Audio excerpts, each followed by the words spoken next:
All right. Well, hello, everyone. My name is Gabrielle Critchlow. Welcome to, sorry, welcome to Homeschooling 101. I see a lot of people here in the chat. This is awesome.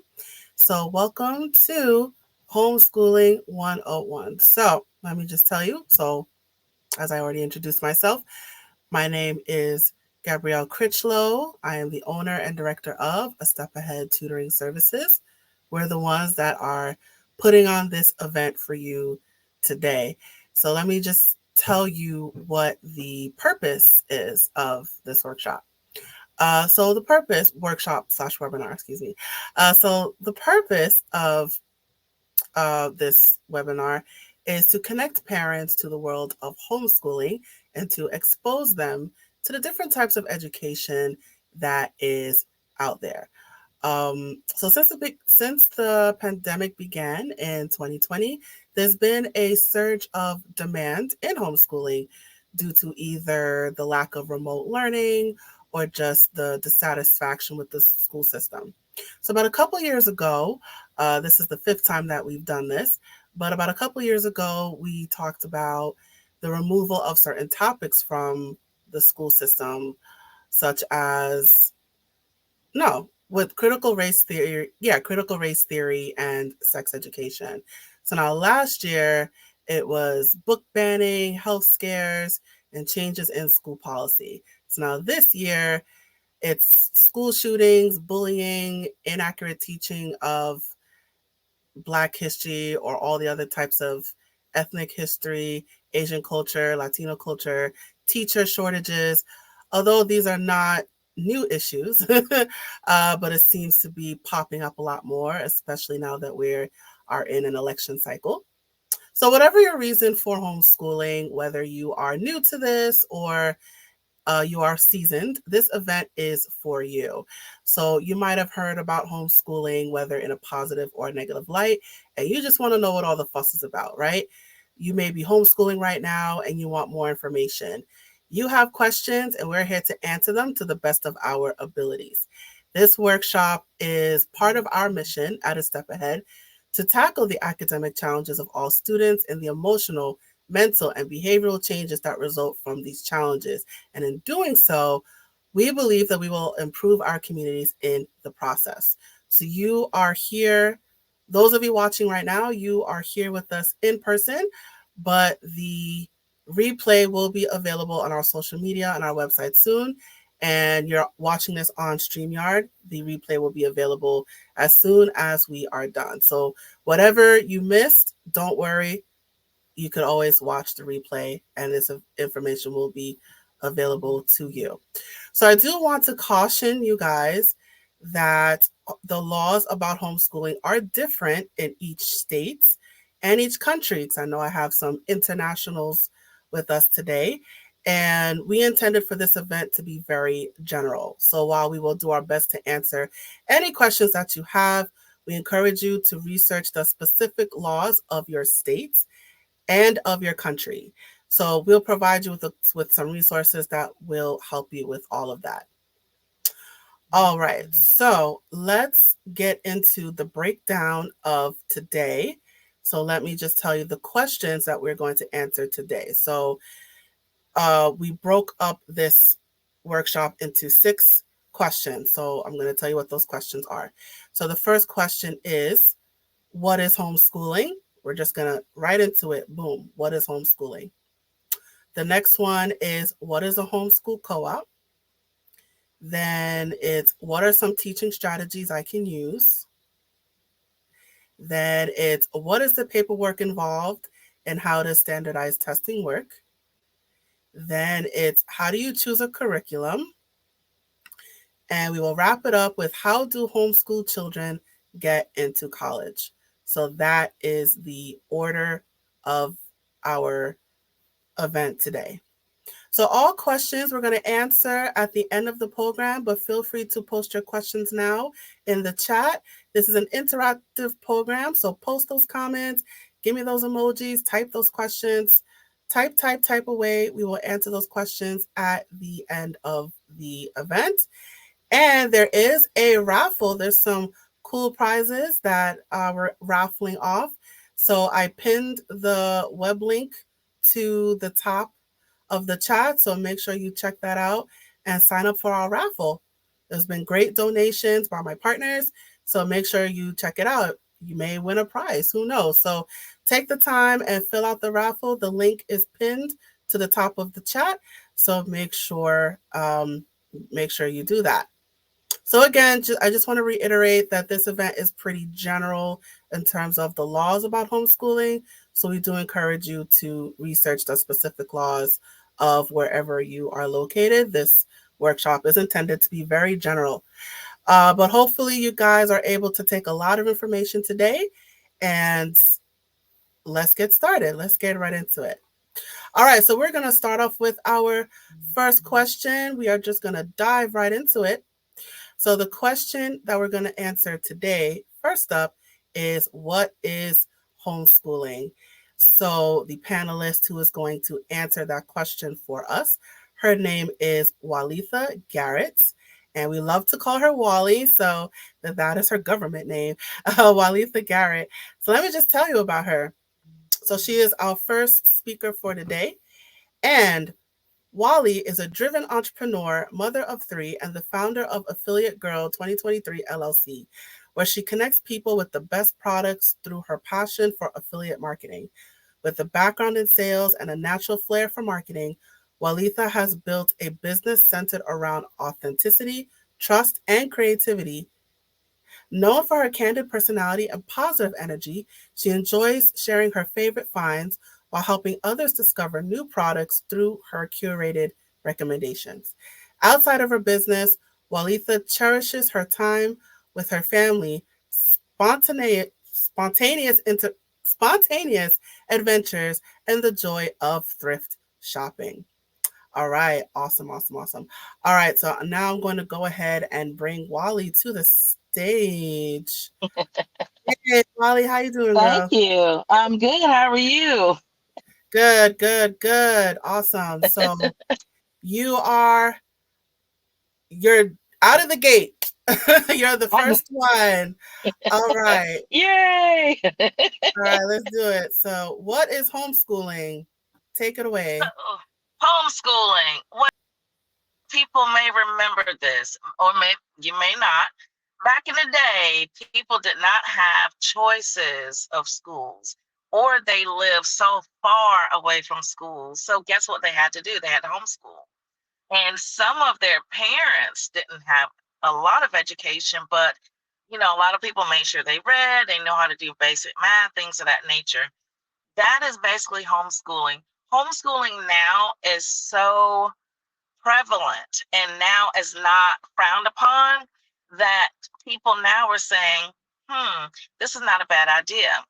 So, homeschooling is when you take your child either from the time they were born and you keep them home to school them, or they have done part of schooling inside of a public school, maybe a private school. My children came from a charter school and decided at some point we're going to bring them home to school. So, homeschooling used to be kind of like a stigma of either, oh, that child and their parent think they're so smart they can't mingle with us, or really, are they really learning because you're not a certified teacher? But really, that's what it's about. It's about you taking your child out of traditional school and putting them in school at home. Now, each person is different. So I'll use my children as an example. They came from a charter school. They've been going to school all the way from pre-K up until about third, fourth, fifth grade of charter school. And so when I went through a situation, which was a divorce, I decided to move back home. When I moved back home, it was in the middle of the summer. I'm the type of person, I like to vet my schools. I like to make sure my children are going somewhere where I think is safe, and not only safe, but also has a great educational piece. So it was going to take me more time to vet the schools. So I said, you know what? Let's try homeschool. I just did a quick Google. Had no idea what I was doing. I'm going to let y'all know that. And we went out. We went out on it. And so I patterned my homeschooling that first year after their schedule from the charter school.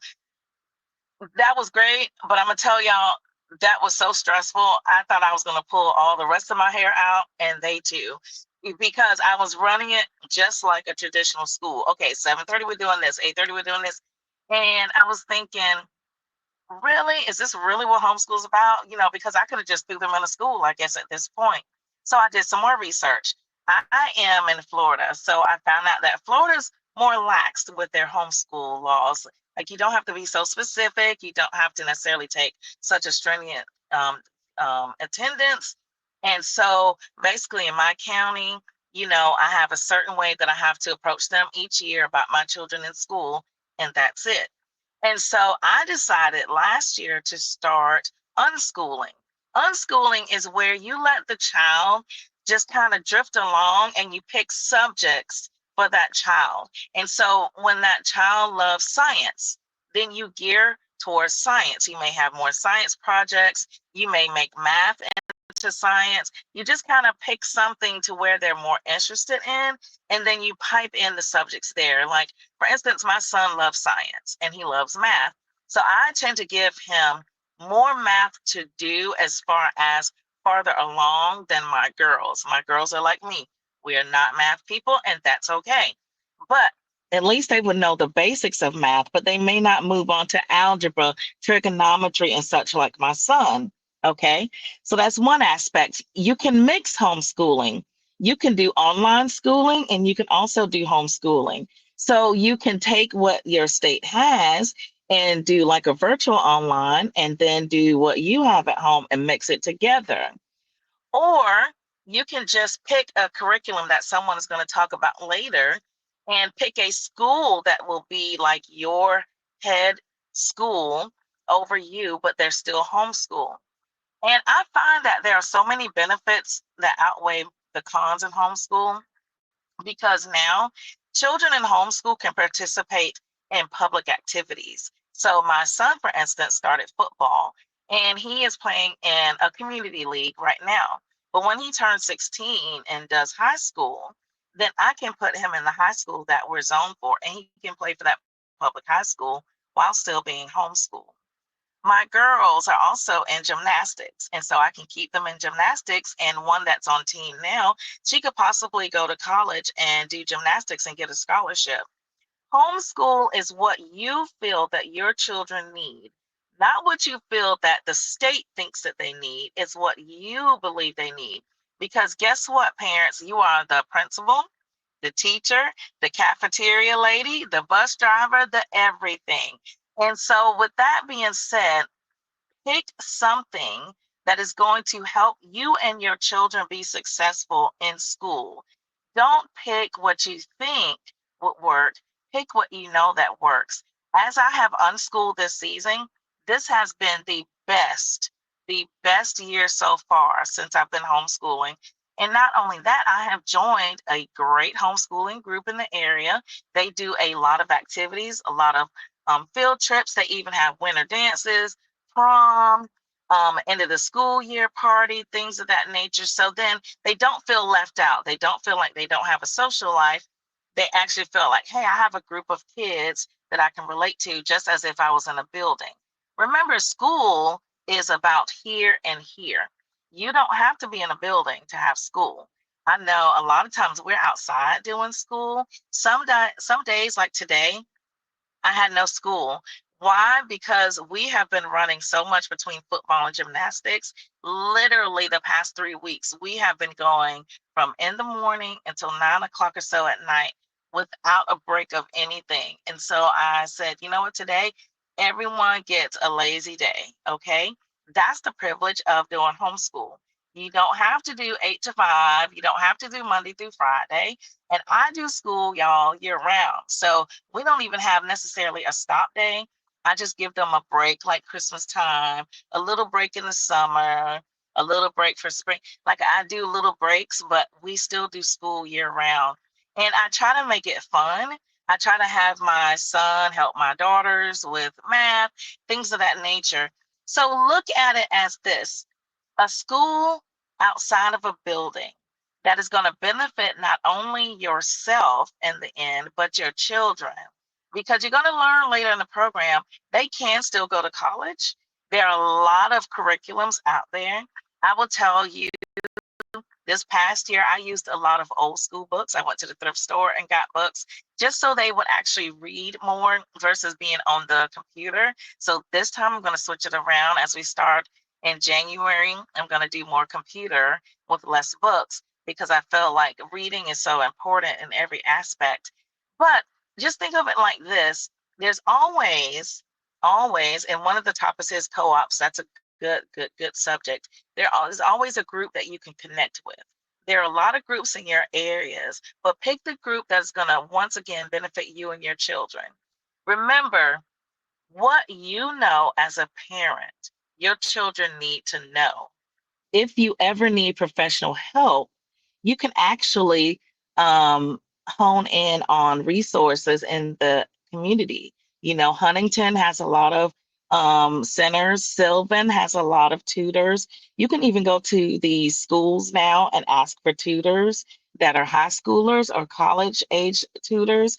And so don't feel like you're left out there just to try to figure it out. Just know there's always someone that knows a little bit more information than you. And I'm gonna tell you, I love learning. So I'm always asking questions like, what else can I do to make homeschooling more fun, more beneficial, to make it more to where they're ready for the outside world? Just because they haven't gone to a building all of their life for schooling doesn't mean they're not ready. It just means they got a little bit more one-on-one attention, smaller classroom attention, and that they got to be at home in the parks on a school trip with others in the same boat that they are in so they don't feel like an outsider, but yet they can still participate in different things, as I mentioned before, such as sports. So it's not that they're left out anymore. Homeschooling is not what it used to be. Homeschooling is actually, believe it or not, I think that more people are jealous of, because I have a lot of parents that are like, oh my gosh, can you teach my kids? I would love for them to be homeschooled. And, as much as I love my children, I'm going to tell you right now, my children are enough for me. So I just always say, hey, try to find a co op, which someone will speak about again later in the program. But just know that homeschooling is now very much needed. I feel like we need more children homeschooled, and I feel like we need more education on it. And the more education that I think a lot of people will embrace it more. And so just know that homeschooling does not mean that you're stuck at home and you have to be in those four wall schooling. It just means that you are going to take your child out of traditional learning, out of that building, and put them in a world of their own where they can learn on their own and with their own family, and to know themselves a little better in regards to they will have more attention. Some children thrive at homeschooling, some children thrive more in traditional learning. I tell everyone, do what you feel is best for your child. And I feel for my children at this age, I have a 13-year-old, 11-year-old, and 10-year-old. They are better off homeschooling. They get the same type of teaching, but I can take more time. I don't have to rush. That's another thing with homeschooling. You can take your time. You don't have to rush. You don't have to have them they have to be at this certain point. You can go back and review, and you can again reach out. I cannot express enough about resources.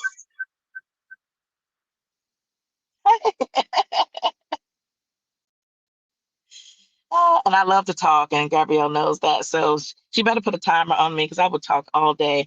I love homeschooling, and I hope this helps you to decide if this is for you. And I hope it is. And everyone that knows me, and I'll let you know if you don't know me, you can always reach out to me and ask questions. I will be glad to answer them. And if I don't know the answer, I will be glad to reach out to someone that does. Thank you for this opportunity, and I hope you all have an amazing rest of your day. Awesome, awesome.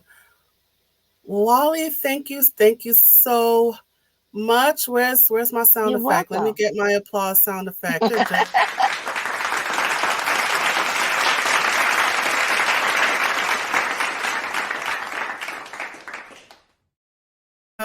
I had to break out the sound effect. All right, so thank you, Wally, so much.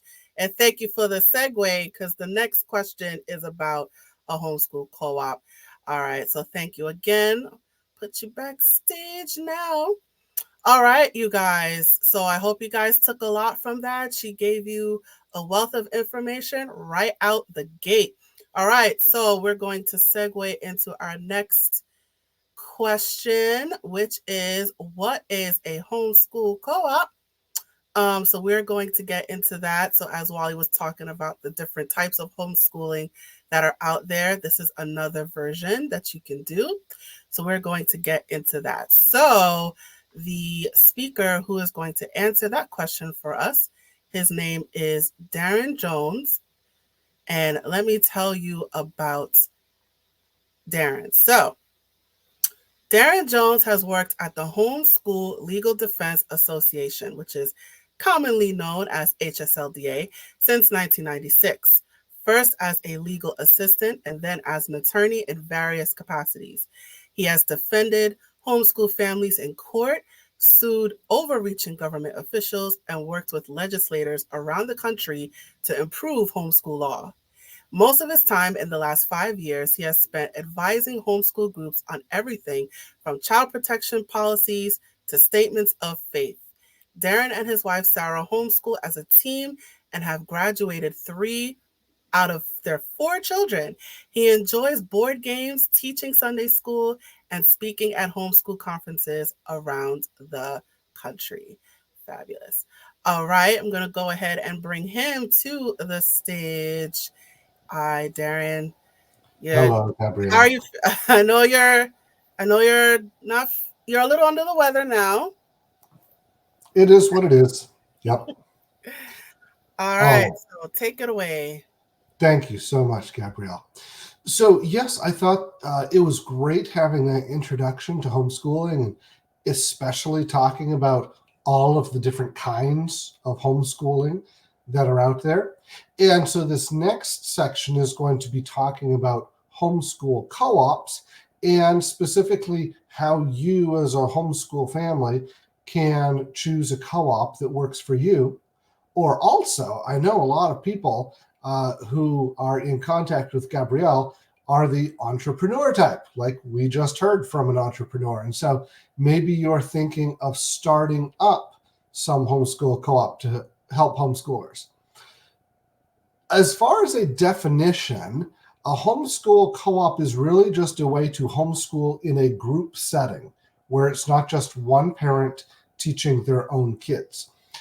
There's no state law that defines homeschool co-op, even though they have been around for decades.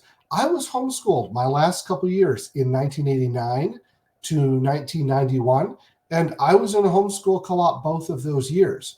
So this is not a new thing. However, there are new versions that I've been seeing in the last 15 years or so. So we'll talk about that in a little bit. But also, as Gabrielle mentioned, my wife and I have homeschooled our children, and at various times through the years, they have also been involved in homeschool co-ops of different kinds. So if you have a co-op that is homeschooling in a group setting, how do you tell kind of what the differences are? Well, here are some of the things you might look at. First of all, what is the purpose for the group, or maybe what's the focus for the group? So when I was being homeschooled, our homeschool co-op had classes, and some of those classes were academic. For example, my first year, there were 4 of us high school kids who were all about the same age, and we were doing Algebra 2. And so that was one of the classes we got together with one of the grandparents of the kids who was really good at math, and he helped us understand it better. And then we had another part of the co-op that was learning how to use word processors and computers and spreadsheets, which back in 1990, that was pretty cutting edge stuff for a homeschool co-op.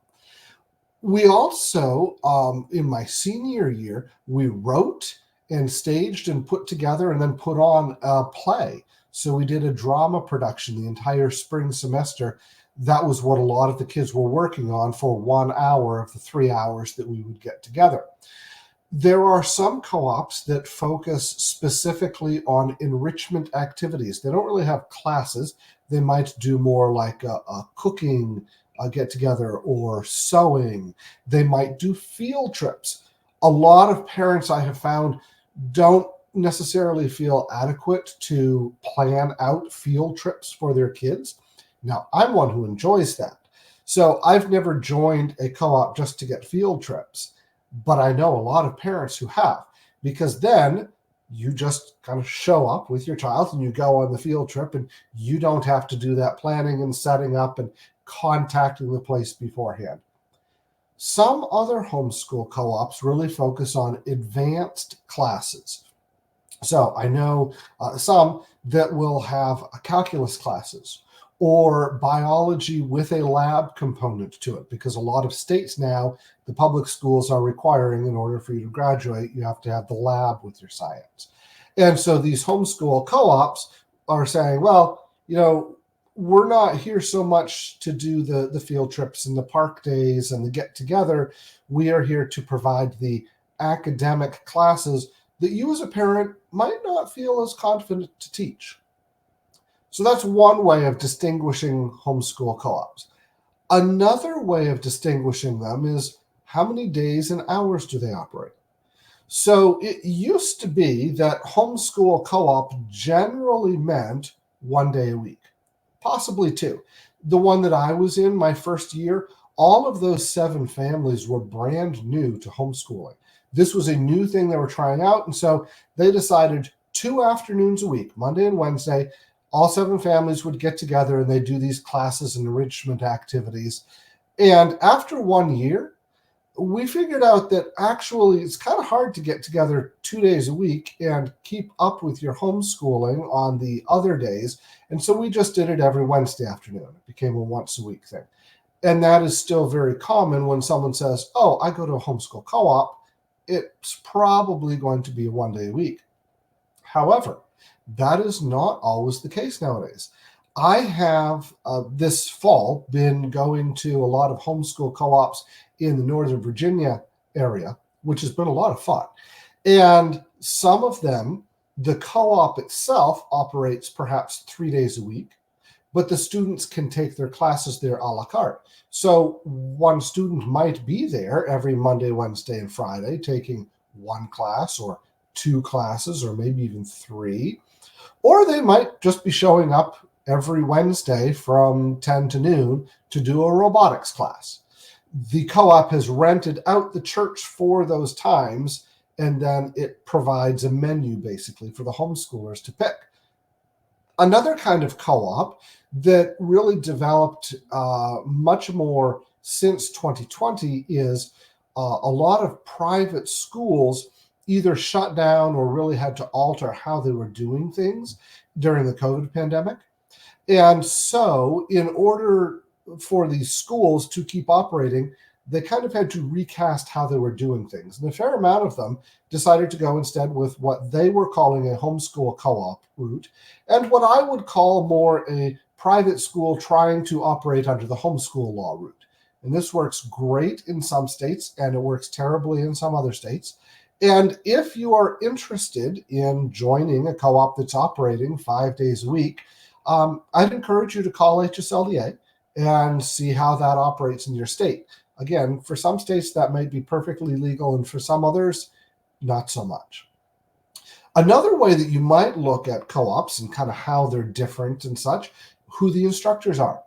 So when I was being homeschooled, the instructors were almost all parents, except there was a grandparent in there as well. And one of the homeschool dads taught at a local Christian Bible school for college students. And so one of those students taught us a co-op class, but it was all volunteer. Nobody got paid for it. That has really changed in the last 15 years or so. It is much more common now, even for co-ops that are only operating 1 or 2 days a week, for the instructors to be non-parents and also to be paid. So those are some things, if you are a parent looking at homeschool co-ops thinking, well, what's out there? Those are some things you might want to explore. Are you, as the parent, interested in teaching a class?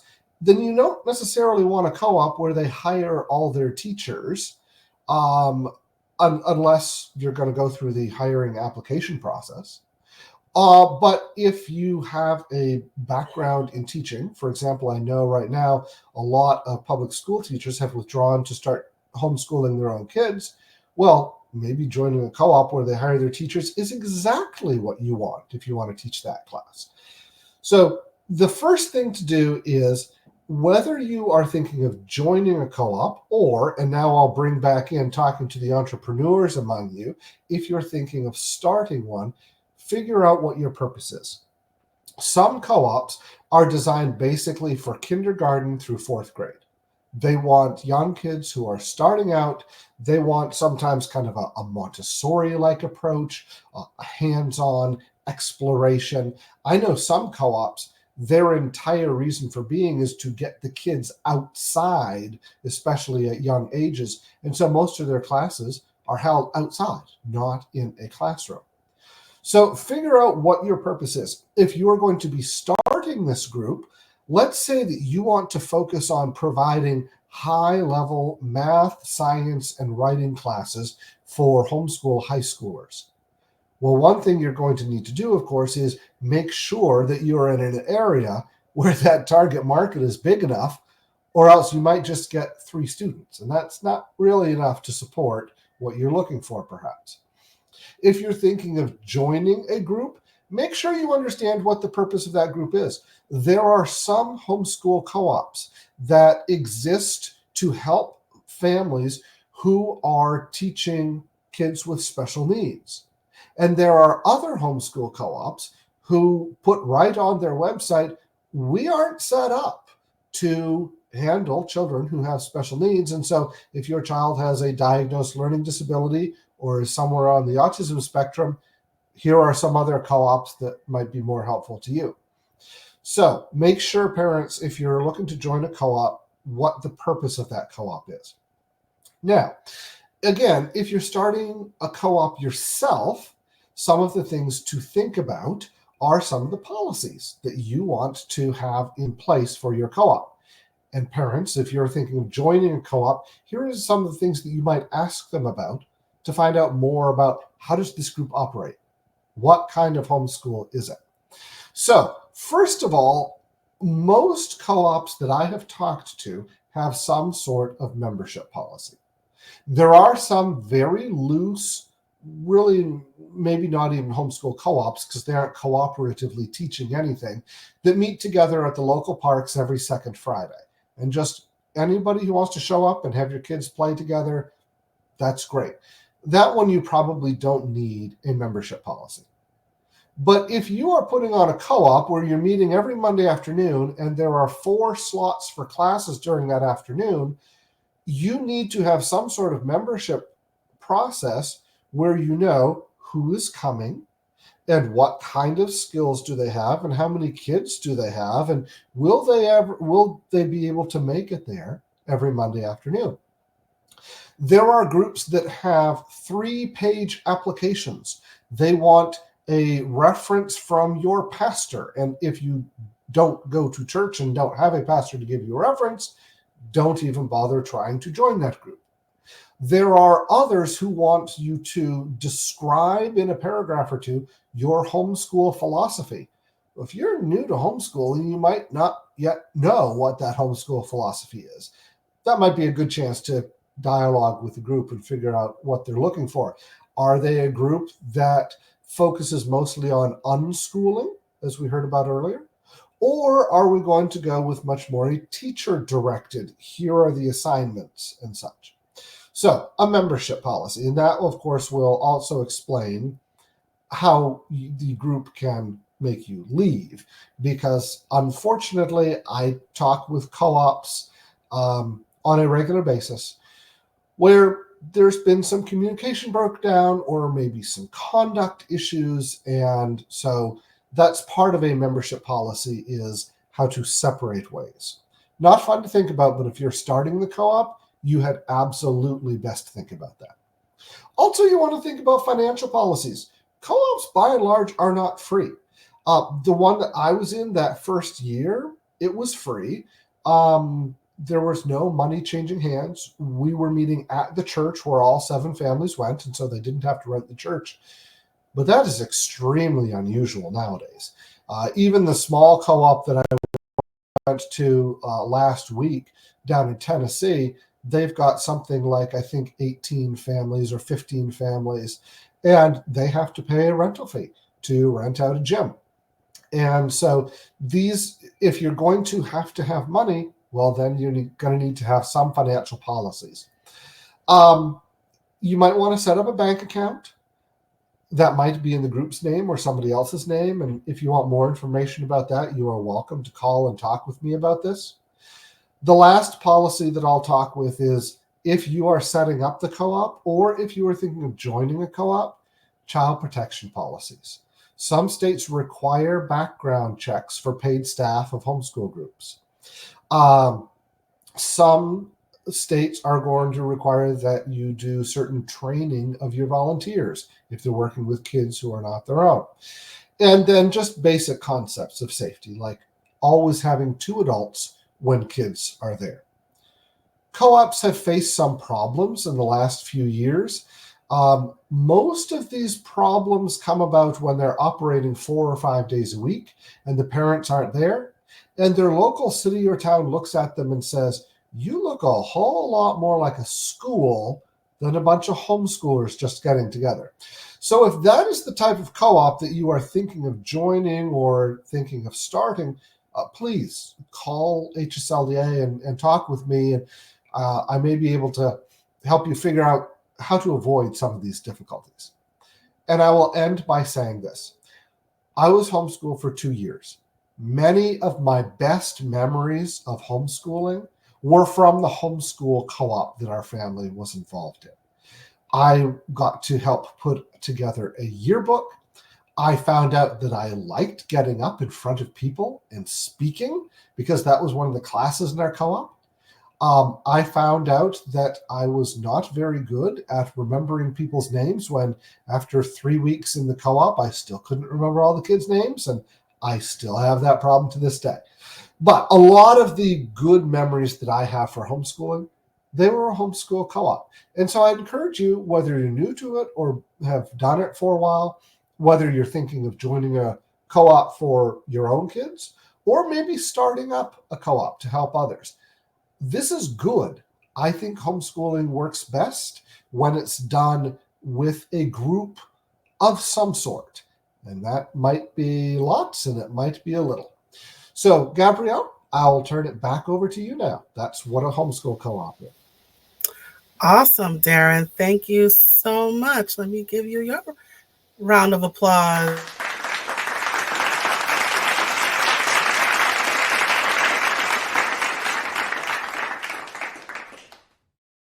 Awesome. Thank you so much for that information. All righty.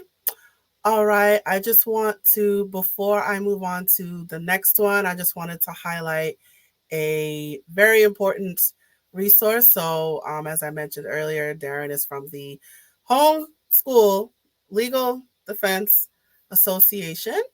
So that website is www.hslda.org. That is a great resource for you guys to learn about homeschooling, specifically the laws in your state or country if you're international. But this is a great resource for you guys. Any any legal issues that come up, or I think there's a list of co-ops that are there as well. So very resourceful, hslda.org. Just wanted to give them a quick plug. Oh, /groups. Okay, so Darren just gave me another resource. So hslda/groups. So that is where you can see the list of co-ops. Let me just put that up real quick. Let me just get this banner up here. Give me 1 second. I'm just going to put this banner up, and there you go, hslda/group. So there's a list of co-ops there. So whatever your state is, I think it's just the US, I'm assuming, Darren. Wherever you are, there's a list there, hslda/groups. Make sure you check it out. Yes, just the US. So just the United States, there's a list of groups that are there on the website. So make sure you check it out. So if you happen to be looking for any, that is one resource that you can check out. All right, beautiful. All right, so moving right along, we're going to go on to our third question of the day, which is, what are some teaching strategies I can use? So we talked about co-ops before, so now we're kind of going back to it in terms of if you are doing the homeschooling yourself. We're going to talk about what are some strategies that you can use in teaching those subjects. So we're going to get into that. Excuse me. So the person that's going to present that one, her name is Jan Sixt. And let me tell you about her. So, excuse me. Have you tried to explain an assignment to your child only to find that your explanation wasn't understood? Did you lose your child's attention? Did both of you just walk away frustrated? Were your child's needs still not met? Here comes our speaker, Jan Sixt. So she has written 2 books. Teach Your Child to Learn, A Parent's Guide, Simple and Tested Techniques That Work. That's one. And the other one is Teach Your Preschooler to Learn, A Parent's Guide, Preparing Your Toddler for School. That's the second one. So on her YouTube channel, we'll have all this information at the end, but on her YouTube channel, she has created resources that help both students and parents. This includes over 1,200 targeted educational videos for ages preschool through the 12th grade in a variety of academic subjects. Parents learn how to teach basic foundational concepts calmly and smoothly while helping with schoolwork. Her philosophy: homeschoolers learn best with a well-organized curriculum that pairs strategy with efficiency. Final point, Jan has been a teacher and private tutor for over 45 years. That is a long time. All right, without further ado, I'm going to bring Jan to the stage. Hi, Jan, how are you doing today? I'm doing well. Thank you. Awesome, awesome. All right, take it away. I'd be glad to. And every single year, that experience gets a little longer and longer, but I've enjoyed every bit of it. I did classroom teaching in 4th and 5th grade when I did my teaching in school, but that didn't last very long as my husband and I moved around the country quite a bit. So I was always trying to break into a school system after several weeks, months, sometimes did substitute teaching a lot. And then I decided to throw an ad at the paper and tutor. That was the niche.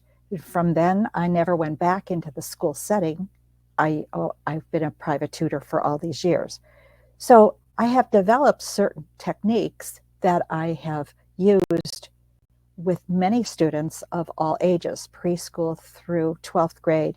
Sometimes I've even tutored some college classes that were in my purview.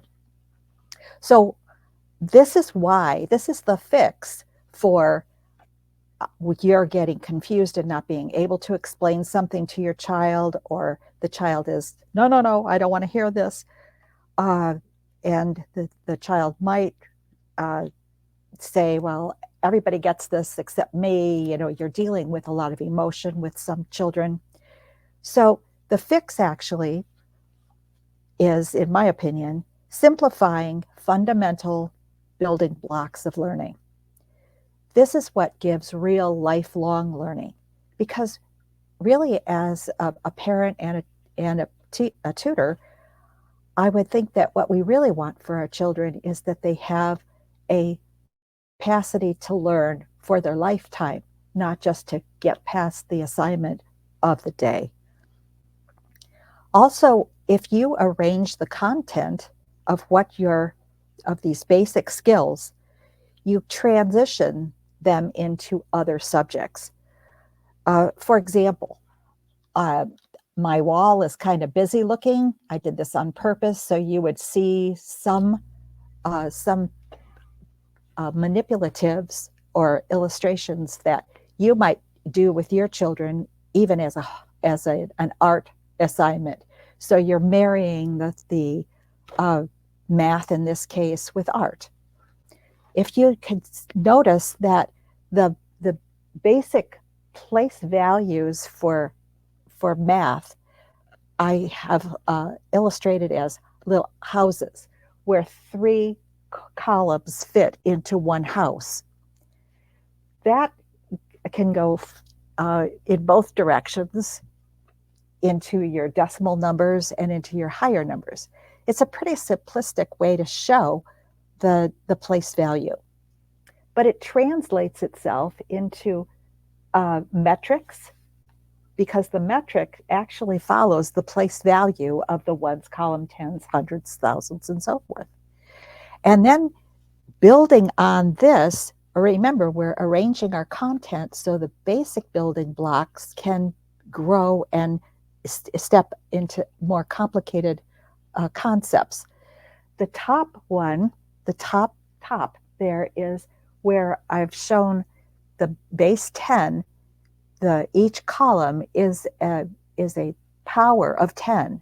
So we have the ones column as 10 to the 0 power, and as we go along, it's 10 to the first, 10 to the second, 10 to the third power. In the other direction, we're taking on a high school concept of the power of 10 to the negative, -1, -2, -3, and those are your decimal columns. So, not to get too far in the weeds on this, I started out with a basic structure of the ones column, the tens column, the hundreds, but that is usable now in science when we convert to the metric system. It transfers into some upper math concepts, high school level, middle school and high school level concepts, but it all started out with a simple house that showed the ones column, the tens column, and the hundreds column. So we're simplifying our fundamental building blocks, and these are in all subjects, arranging the content so the basic skills can transition and support more difficult subject material. Then here's another key that I've learned: when I link the complementary skills. So you might have a reading comprehension, so that's in the reading column, in the reading subject area, but we have reading comprehension in story problems in math. And many children can do the calculation of addition and subtraction and so forth, but they do not recognize that they need that operation when they get into the story problems. So I've been able to link 3 disciplines by teaching story problems, and that would be the grammar from English with punctuation marks. Those designate what numbers are grouped together within the problem. And also vocabulary. So a word, maybe your problem doesn't say add these numbers. Boy, that would be easy. But if it says that in all or all together or how in total, those words are not particularly math words, but they do suggest the operation of addition. It's like that with subtraction, multiplication, and division. So let me go through, and I hope you have just a piece of paper that you can jot some notes, because I'm going to tell you what I have found to be what I call the pivotal skills. These are skills in each subject that can pivot into other subject discipline areas. For spelling, I teach phonics, so that would be the pivotal skill that you would be teaching. If you taught phonics, you are actually going to be able to use that in spelling, but you're also going to be able to use it for reading comprehension, because the phonics can help their child pronounce the words. For grammar, I teach parts of speech. These are building blocks. I liken them to like the Lego bricks that kids like to use. You have 4-holers and 6-holers and 2-holers and wheels and all kinds of things. And in the grammar, the parts of speech act like those building blocks where you can put those 4-holers and 2-holers together and make a bridge, And you could use those same parts to do a building or your same parts to do an airplane. So we're going to take the 9 parts of speech, and some textbooks only uh, think of 8, but at any rate, the 9 parts of speech can be rearranged in a number of ways, and that makes our sentence structures. So that incorporates the reading and the writing. Pivotal skill for writing, after we get those parts of speech under control, those are the ones that build our sentence structures. There are lots of different kinds of sentence structures, but I teach 3 basic ones because those are the most usable and the most versatile. Simple, compound, and complex sentence structure really does the job in most cases and gives your child the ability to express what your child is thinking. Pivotal skill for reading, you have to have a purpose for reading. If it's a story, let me backtrack for just a minute. I wanted to show you with the spelling. I've put together what I call a spelling organizer that uses these parts, these phonics. For all of this also is available on that YouTube channel that I have here, Jan 6th, Tutor 1. If you go and access those 1,200 plus videos, I have demonstrated how to use the charts that I'm about to show you and some of the philosophies and teaching techniques to a greater extent. I only have about 10 or 15 minutes with you this afternoon, but those videos are grouped in playlists. If you watch the playlists from the beginning to the end, you would actually have the technique presented to you. And the videos are about 3 to 5 minutes long. So you're not going like, oh my gosh, I got the wrong one and I just sat here for 20 minutes. No, it's very quick. I've also labeled all of them with what the content of those short videos are. So you could match them with perhaps the subject material and the whatever you're teaching. If it's simple sentence structure, you could watch just those simple sentence videos. You could watch them and build up your teaching technique, or you can sit with your young child and watch them together and see how your child is reacting to the information in there. Or if the child is able to be on their own, the child could just watch the videos themselves and then do the workbook page. Okay, back to my pivotal skills. So the reading, you need to have a purpose for reading. If it's story driven, I use a story plot line. This has really been invaluable for me. It's right directly to the point where we're getting the actual. I'm backwards here. The exposition. We have rising and falling action in the story, and all of this is explained also better in those videos.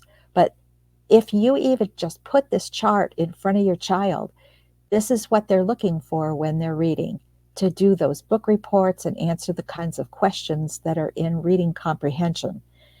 Even if you personally are not giving them tests and quizzes in your homeschooling setting, when they get into perhaps ACT or SAT review classes, or that's also on those videos that are on YouTube.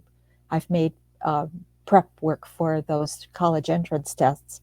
They have sections where there's reading comprehension. This helps a lot if it's story driven. If the reading purpose is more into science or social studies, this is where I teach note taking. And one of the easiest ways I can show you for note taking, for new vocabulary in stories or in specific vocabulary that would be in science or social studies, I do what I call flashcards and baby flashcards. In this case, a flashcard is made from a vocabulary word. Perhaps we have bird, and perhaps we have reptile. And in this case, we'll be into a science, maybe a science unit. What's the difference between a bird and a reptile? All right, so the textbook or the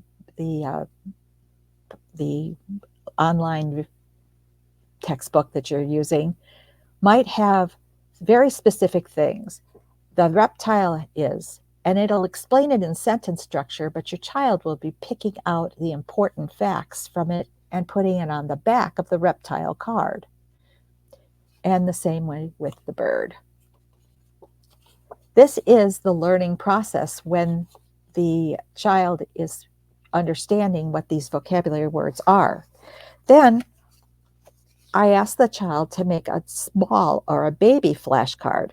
So here's the flashcard itself, front and back, and the baby flashcard is made when the child thinks that they know it well enough. They're going to put the flashcards flat on your table with the information side up, and then try to match the baby flashcard. This should be done on a flat surface with either the one that represents this word. This is again explained in much more detail on the videos on YouTube. But when you can visualize sometimes 20 or 25 different vocabulary words, it could get pretty confusing. And this takes the worry out of learning vocabulary. Okay, so our reading is, do we need a purpose for it? Am I over time, Gabrielle? I'm going to sit. No, you're good. Okay, I'm good. Oh, good. I saw you pop in there and I was wondering. Okay, so the science and the social studies, biology, a health class, something that's facts oriented. I ask the children to take notes. This is a skill. It's a lifelong learned skill that can just be used for many, many different areas of life. And having note taking from your textbook puts the information in the child's way of understanding it, and that can then be used for your writing exercises. Again, I'm always doubling and trying to understand and use techniques that can be universally used, not just for that one specific discipline. In math, all right, there's lots and lots of categories for math that are important, but I have found that the pivotal skills in math wrap around the operations of addition, subtraction, multiplication, and division, with the caveat being, if you don't know the addition facts or the subtraction facts too well, you could kind of bump along with fingers and marks on a paper or something. But not knowing the multiplication tables really hinders a child. They cannot easily migrate to harder subjects in math, harder concepts, if they don't quickly retain that. So I spend a lot of time on the multiplication tables. Doing so, you might find charts like this, where you have numbers across the top and down the side, and as you go across and down, you find the right answer to it. This chart, I find, scares most children. Oh my gosh, I'll never know all those. I can't know all those. I've cut it down to this chart. This one overwhelms a child. This one does not. If you're in the process of teaching your child multiplication, there's some really, really good ways to do it on these videos. I actually mostly use a deck of cards, and the kids think we're having some good fun. Okay, so operations, those are a pivotal skill. And this one, place value, that's why I did all my place value charts there. That's really, really helpful for learning a lot of different concepts of math. And when you get up into the high school level where you're working with algebra and polynomials, it again goes right back to that place value. Okay. And that would be, the place value would be those townhouses that I was talking about before. Okay, now the subject material is important, of course, but as a homeschooling parent, I am just so anxious to have you understand that you also really need to teach organizational and study skills. This is really going to help your child the most with, it's got far-reaching complications. Things like budgeting time. So if your child doesn't know time yet, if you're really catching a young child, I suggest that you teach the analog clock with the digital. This would be the digital one. The analog would be with the hands. If those are taught together with your child at the same time, your child will be able to read the digital or the analog clock. Very important. But knowing and understanding the time is going to be able to get your child to be able to budget his or her time, which is a lifelong skill. So if they have an assignment that perhaps they have to do, maybe 20 problems in math, you've assigned that, and that's what their assignment is. I would ask my tutoring students, when I work with children, I say to them, how long do you think that's going to take you to do that? And they might say, 45 minutes. And then I'll say, all right, put that down in the estimate column. Now let's pay attention to when you start it, and see if it really takes you 45 minutes. So, boom, they might finish it off and see that it's only taken them 20. Now, that was really overestimated.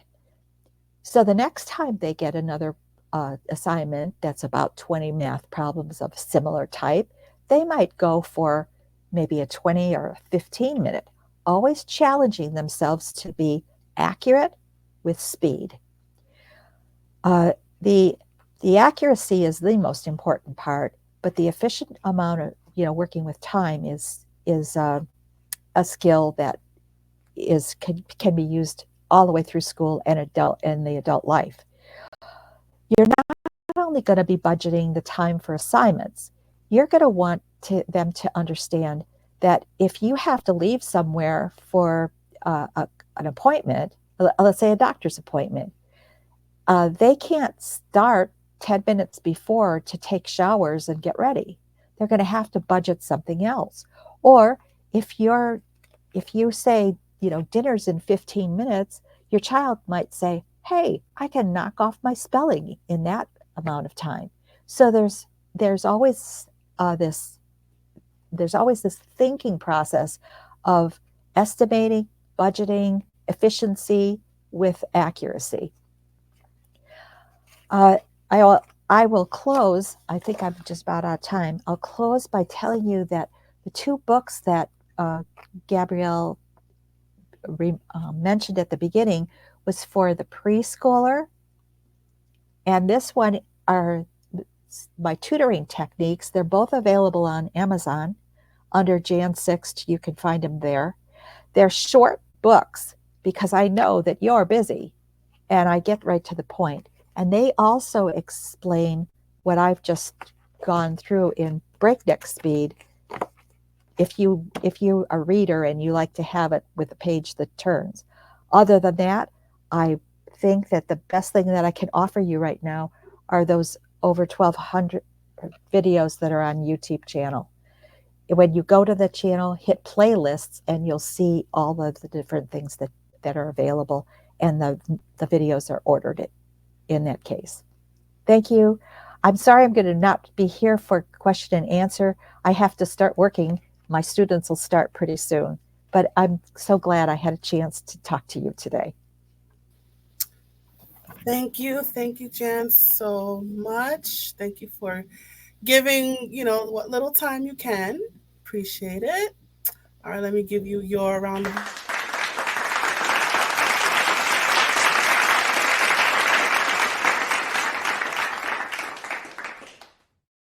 awesome. All right, thank you, Jan. You bet. Go yeah, parents. You can do this. yes, you can do this. Awesome, awesome. Bye. Bye. All right, Jan, thank you so much for that. So much information, you guys, right? If you can put them in a co-op if you want to uh I don't want to, I mean, to outsource the homeschooling, so to speak. If you choose to do it yourself, there's all those different materials that you could make yourself or purchase outside. So there's a lot of different ways that you could do it. All right, so moving right along, we're going to go to our fourth question of the day, which is actually a two-parter. It is, what is the paperwork involved and how does standardized testing work? So we said a lot, right, about how to do it, but now we're going to get into making that first step, getting your foot in the door, starting the whole shebang, right? And we're going to talk about that right now. So the panelist who's going to answer that for me, her name is Tamara Somerville. Just looking for her banner. There's her banner. All right, so let me just tell you about her. So Tamara is a working homeschooling mom. She co-founded the Facebook group Westchester Homeschoolers to connect homeschooling moms like herself to other homeschooling moms in Westchester County to foster relationships, increase socialization among their children, and navigate the daunting paperwork for homeschooling in New York State. She also co-authored the book African American Families: Why We Homeschool, which is now available on Amazon, which we'll talk about later on. And full-time, she works with Classical Conversations, establishing weekly homeschool communities to equip families to successfully homeschool through high school. Fabulous. All right, I'm going to go ahead and bring Tamara to the stage. Hey, how you doing? Hello there. Hello, hello. All right, I'm going to give you the floor, so take it away. Thank you. Thank you. So this is what is before you get into the day to day of the curriculum and where do I go and who do I talk to, there is typically the forms to complete to send to your local school district to say, hey, our family is going to be homeschooling.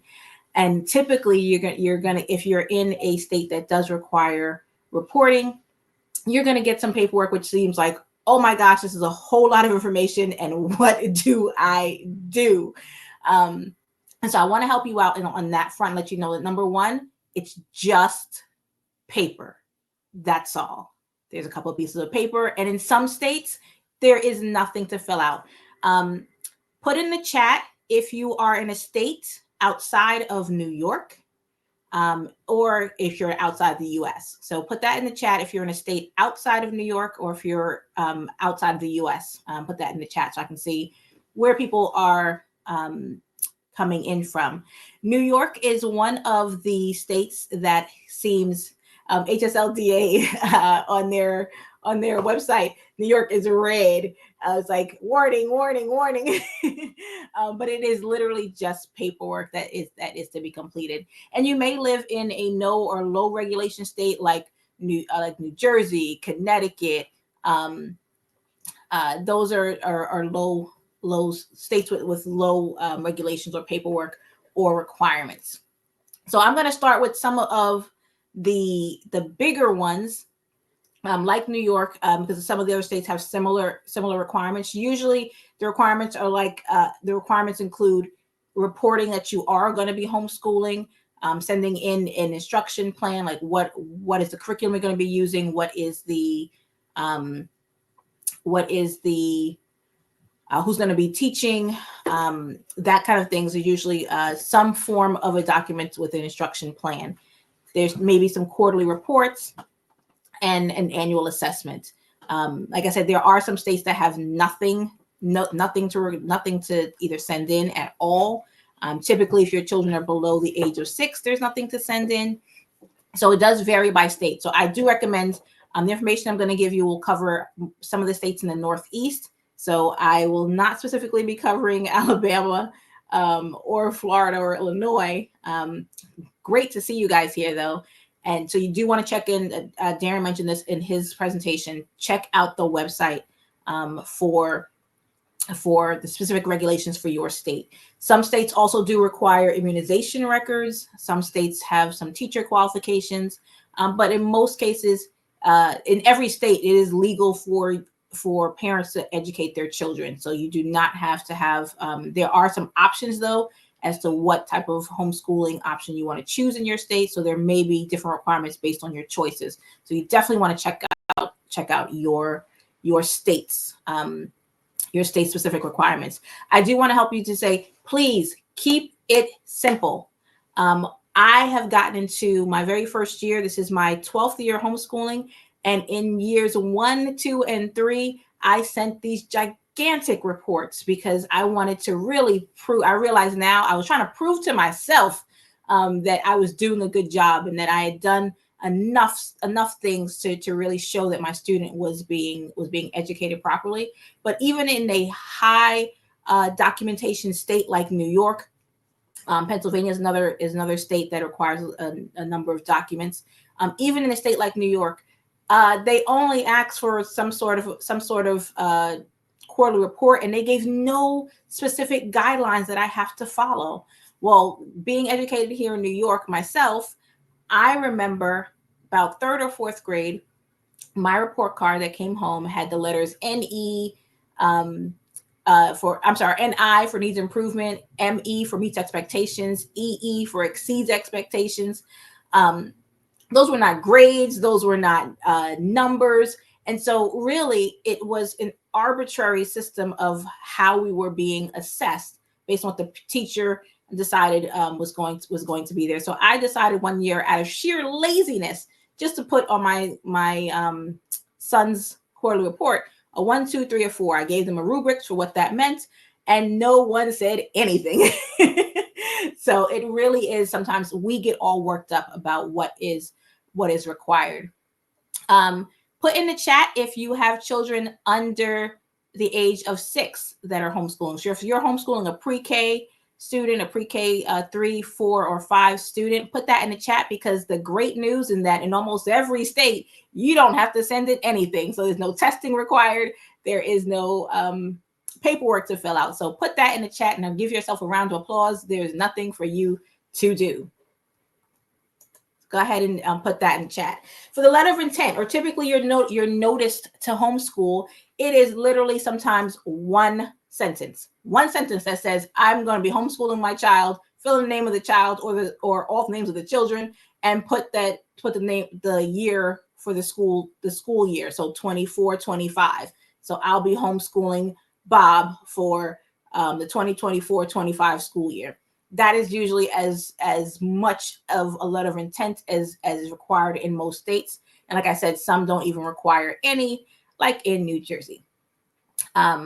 Your instruction plan, this is where you do want to make sure you read your regulations. And whether you're in a high state regulation or a low or low state regulation, please read over the regulations each year, because sometimes they change based on grade.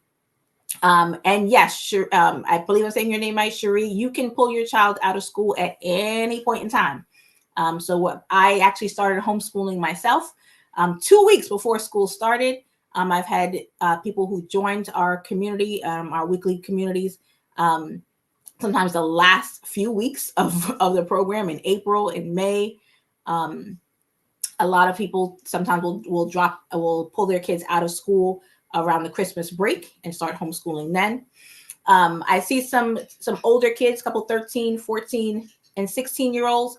Please be mindful that oftentimes the subject matters that you need to report on in your individual instruction plan, those will change for middle school and high school. So be mindful that you're including all of those subjects. In the younger years, they sometimes will ask you to include things like health safety and fire safety, bicycle safety, things that we don't even think about now, that most schools don't even do, because many of our regulations were written back in the 80s. But we're thankful they haven't changed them. We don't want them to change some of them because they may change to something we don't like. But yeah, so the instruction plan is usually going to include either a list of textbooks or your plan of instruction. In many states, they are required to give you a form to complete, but you are not required to complete their form. And so particularly in New York, there is no specific format you need to follow.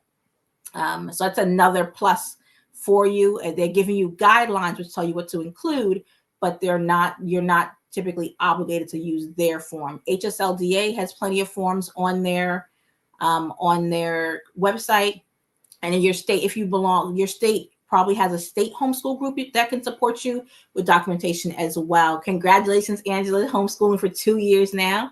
Let's see how many years have you all been homeschooling? Is this your first year, or have you been doing this for a while? Because some of you may already have been doing this and have already completed some of this, and maybe you're just putting way too much information and getting stressed out like I was in my first few years with having to write your reports if they are required. Districts that do require a quarterly report, it's pretty much like a report card. Again, I mentioned all the things I was writing down, what field trips we took, what lessons we were teaching, what science experiments I did, what history I was teaching. It was a lot, and none of it was required, not a single lick of it. And I was writing this 2 to 3 page report every year.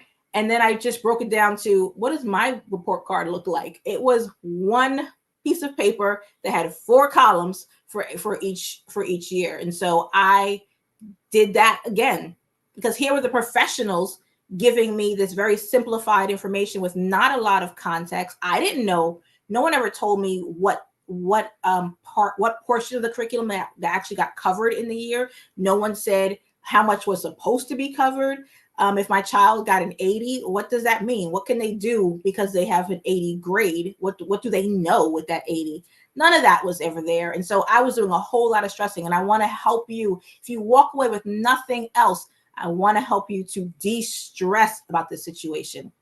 That the professionals are out here with their certifications and their continuing education, and they do not give you that much information as a parent. So let's not stress ourselves trying to give it back to them. We are doing a good job because there's no one that cares more about our child's education than us. So we are doing our level best to get that, to ensure that they are being educated properly, they're being educated thoroughly. And we're going to keep them, because we don't have a clock telling us that we have to stop teaching if it doesn't get done because Mary had a headache. Then okay, there's still tomorrow. There's the weekend. Schoolwork doesn't have to stop. There's no required break that you have to take. One of our previous panelists mentioned that she homeschools year round. So do I, but we take off from Thanksgiving till 3 Kings Day. So we don't do school then, but we do start school in August as well, even though we live in New York, because we wanted to keep our school schedule. In New York, you are required to tell them like what dates they'll get the reports. And because we are required in New York to submit that schedule, I line up my school calendar with my sister's family, because our kids are around the same age. So I wanted to make sure when her kids were on break, my kids were on break, so we can go on vacations together. And so we start in August because they start in August. We finish in May because they finish in May. So it's a lot of the stress and stuff we're putting on ourselves. Like I said, I want you to walk away with it's not that serious, and it's just paper. So there's the quarterly reports. Here's where we get into the big questions about, well, what about assessments? Number one, you are not required to do whatever state exams that the local school district is doing. You are not required to do that. You can, if you like. If you don't want to think about it and you just want to send them to the district and have them take the test, be mindful there may be some forms they'll have you fill out, because now you're in their realm and you're taking their tests using their facilities and their resources. So there may be some things that they may require of you. In New York, you are not required to start doing an official, you are required to do an annual assessment in the beginning of first grade, but a state standardized test, a standardized test, not a state test, a standardized test beginning in fourth grade. You do it every other year up until the 8th grade, and then every year 9th through 12th grade. But even that, and like I said, I use New York as a benchmark because we are one of the stricter, I can't say stricter, but higher requirements than other states. And we have a list of, I think there are over at least more than a dozen tests that you can choose. So the parent, you're choosing the test your child takes. I'll tell you a funny story. My daughter, our first year that I did decide to test her, not that it wasn't required this year, but our family wanted to do it. Really, my husband wanted to do it. And she was in 3rd grade, and we got together a number of other homeschool parents. We had proctors for different grade levels, and the other kids finished the test, and she's like, oh, I guess it's lunchtime. And so she handed in her report. She didn't finish near half of that test, but she thought, oh, well, it must be time to go because everybody else is going. I never submitted that test because she never finished it, but I realized it was best for me to test her at home. And so we did a paper and pencil test each year. We used a resource called the PASS exam. It is a test created by homeschoolers, but I wanted a paper and pencil test. I didn't want them to have to take the test on the computer. As my daughter got older, we switched to, this was after 8th grade, once she had learned how to type, we switched to a computerized test. So we use the California Achievement Test. My son now uses that too. That one is online. I still do an untimed test because I found out what works best for my children. And I realized the clock just stressed them out, so I didn't time them. But this is something that you can do. You can choose the assessment you do. You can choose whether it's paper and pencil. You can choose whether it's online. You can choose whether it's timed. You can choose whether you do it at home. You do it in your local school district. Some tests do require a proctor who is a college graduate to oversee it. So like BJU's Stanford 10, BJU is Bob Jones University. You can order the Stanford 10 exam through them. It does need to be a proctored exam, proctored by a person with a college degree. So I have a college degree, but I didn't want to use their test because their test is also timed. So just take a look at what options are available, what will best fit your child.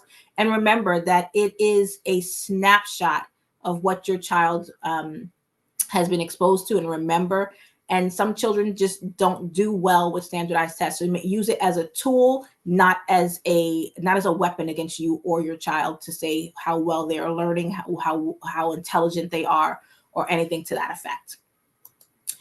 I mentioned some of the options. There's the Iowa test, the California test. Some of these exams are used by local school districts, but again, many of them have options. You can take it at home and you can do timed or untimed. Some assessment tips I mentioned, consider the setting, whether you want to do a group testing or home. Any proctor requirements, like I said, the BJU test does have a bachelor's degree requirement. Paper or online, like I said, I let my children take a paper test until their typing skills and computer usage skills were up to par, where they weren't also being tested on how to use a computer in order to take their test. Whether you want a timed or untimed option, and whether you can take, there are many, like I said, there are many states that don't require, there are a few states that don't require these formal assessments until a certain grade level, but you may choose to have your child take them. Like I said, in 2nd grade, we weren't required in New York to do it, but I did it because my husband requested it. So just consider that as you're taking taking these assessments or utilizing these assessments. I am looking at the HSLDA website. So I remember some of the states that were mentioned. Alabama and Mississippi are both low regulation states, whereas Indiana, I think I saw Illinois, somebody wrote Chicago. There are there's no notice and very low regulation. I saw Massachusetts, which Massachusetts, New York, and Pennsylvania are the three high regulation states. I know Pennsylvania, I think, requires a portfolio or of some sort. So you definitely want to take a look at the regulations specific to your state and what they actually require. There are a few states that do require immunization records depending on the option that you're choosing for homeschooling. And yes, Cherie, some states do allow you to participate in utilizing the public school resources, particularly when it comes to testing. Not to be very mindful that they may not include sports or art or things like that, but for testing, some school districts will allow you to do it. And yes, you can participate in dual enrollment. As a homeschooler in general, that's a huge boost for homeschooling. Our program, Classical Conversations, has a program where our students can graduate our CC program with up to if they take one set of summer classes, they can graduate with up to their associate's degree and still be doing all their CC work. The difference is they'll be submitting some of that work to the college for college credit. So there's lots of options to get college credit while they're being homeschooled, while they're home with you, and have that leg up, because there's no reason to keep them back. You just, it's some people ask about grades. You determine if what grade level your child is in. If the school district doesn't require that if your child is 6, they have to be in first grade or in kindergarten. That's up to you to decide where they are, because you can graduate them early if you like. I want to say this again as I wrap up. Whether you are in a low regulation or high regulation state, please read your regulations. The better you know them, if ever you are questioned about what you are doing, the best comeback is you knowing the regulation. Twice, I've lived in 3 different school districts. One school district sent me notice one year that I had to provide a standardized test. I literally just copied and pasted the regulation with the link for him and sent it back, said, no, I'm not required to do so. Another school district required that I send in a copy of my student's birth certificate. Again, I sent the link back with the copy of that portion of the regulation, sent it back to them. But the reason I was undaunted by their questions or their requests was because I knew what the regulations said. The second school district, when we got down to it, the real issue was that their system had no way. She didn't need the birth certificate. What she wanted was the year. In New York, you're only required to give them the age of the child, but they had no way of actually entering the age of the child without entering the birth date, and she needed to put the year there. So I gave it to her because it wasn't her fault. She wasn't trying to be malicious or just requiring extra stuff, just that their system was antiquated and she needed a way to record it. And so I gave that to her. But your best defense is knowing your regulations, so that you don't get stressed simply because they asked a question, and you don't get stressed when it's just paperwork. Like I said, in New York, they said when you send your notice to homeschool, they send you a packet that includes a written packet of the entire New York State regulation and some forms to fill out from your school district. So it can be a pretty thick pack of paper. That, again, it's just paper. It's not meant to intimidate. It's meant to inform and to give you a format to use, but not that you're required to use it. So the better you know that, the easier your life will be. You can go back to the fun of your co-ops, your field trips, your resources, whether you're unschooling, doing classical education like we are, Montessori. Go back to the fun of homeschooling and enjoying time with your child, and let the paperwork fall by the side, because you've got a system for doing it. I would suggest like knowing the dates and just having that on repeat, getting it set up so that you have time to schedule it. Give yourself time as well if you're doing your quarterly reports. Give yourself time before the time you say your quarter ends and the time you're actually going to submit the paperwork. Don't make it the same day. All right, that concludes this presentation. Again, have fun. It is a beautiful time to homeschool. Don't let the paperwork get in your head. All right, Gabrielle. Beautiful. Wait, while I have you here, as you were talking about the map, I pulled it up here. So let me just pull it up on the screen here for people to see. But I'm gonna have to do it here. Right. Yep. So you were talking about so this is the United States, and you were talking about the different areas. So as you see here, this is the key here at the bottom.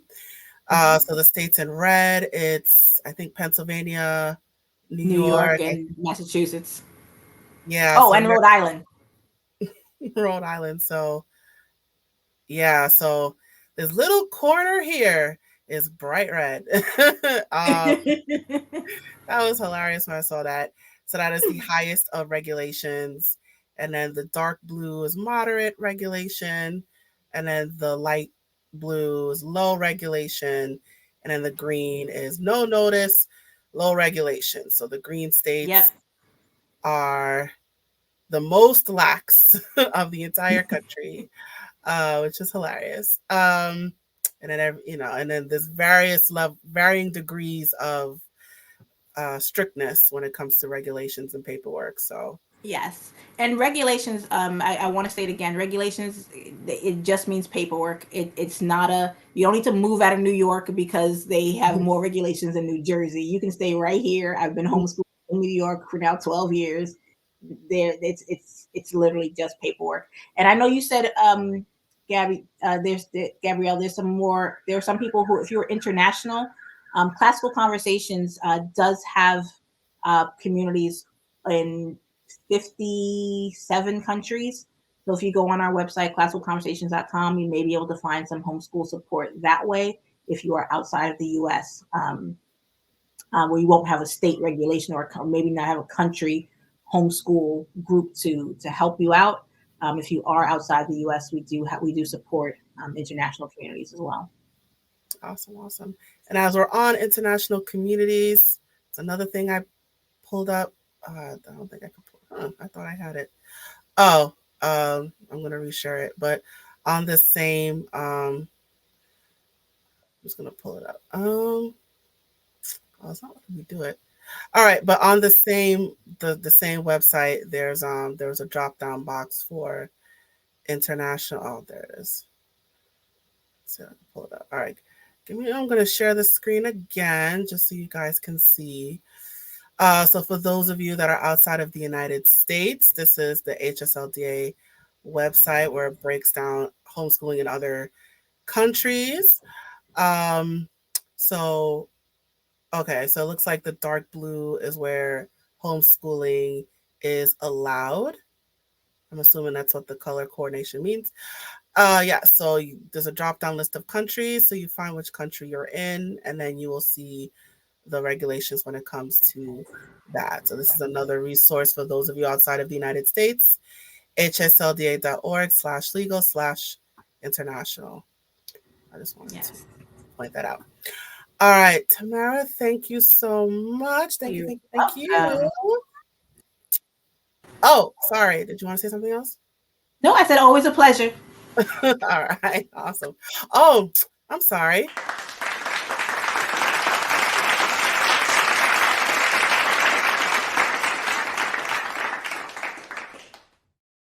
Give you your sound effect. All right, beautiful. All right, thank you. All right, so moving right along. So the next question is, how do you choose a curriculum? So we talked about the types of homeschooling that you can do. We talked about doing it yourself. We talked about the paperwork involved. Now we are going to talk about, should you decide to do it yourself, right? How do you do it, right? How do you organize it? And we are going to get into that, and I will be the one to discuss that. So let me tell you about myself before I pull up my PowerPoint slides. All right, so how do you choose a curriculum? I'm the one that's going to answer that question. So my name is Gabrielle Critchlow. So I am a passionate advocate for equal access to education. So during my time in graduate school, I witnessed the academic challenges faced by working class families, particularly those who are people of color. I recognize that the limited tutoring hours provided by existing companies were insufficient to meet the needs of those families. Additionally, I noticed that many children in these households struggled with undiagnosed learning disabilities and they lacked basic literacy skills. Motivated by my desire to make a difference, I came up with a brilliant idea. I decided to establish my own company.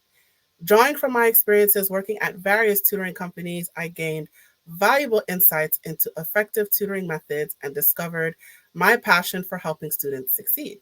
I also inspired other tutors to join me in this mission. So in 2013, I turned my vision into reality and founded A Step Ahead Tutoring Services. Since then, I have provided high quality tutoring services to students in need. Through my company, I continue to empower and support students, ensuring they receive the educational opportunities they deserve. All right, so that's enough about me. All right, so let me get my PowerPoint slides. So I'm going to share my, let me see if I can get it. Where are you? Do. Scroll tab, wait, share my entire screen. Hold on, okay. Give me 1 second as I try to pull this up.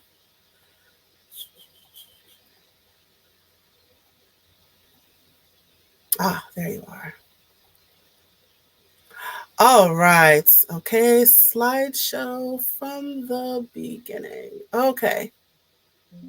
All right. So, how do you choose a curriculum? Right. So, what do parents need to know about selecting the right curriculum for their homeschool? So, let's get into that. So, first, we're going to start off with a recap. So, first, we started off with what is homeschooling, right? We got into what that is. Then, it is what is a homeschool co op? That was the next question. Then, we talked about what are some teaching strategies I can use. Then, we talked about what is the paperwork involved and how does standardized testing work. So, now we're going to talk about so, how do you choose a curriculum? So, that is my task for today. So, 7 days before your homeschool starts, right? So you have all of your school supplies, you have your desk, you have your chair, you have your cute storage. Well, you need your children, of course. You filed your letter of intent or your affidavit. You communicated with the district already, but unfortunately, you are completely shattered. While you have all of the materials for homeschooling, you don't know what you're going to teach. You need a curriculum. So, what is that? What is a curriculum?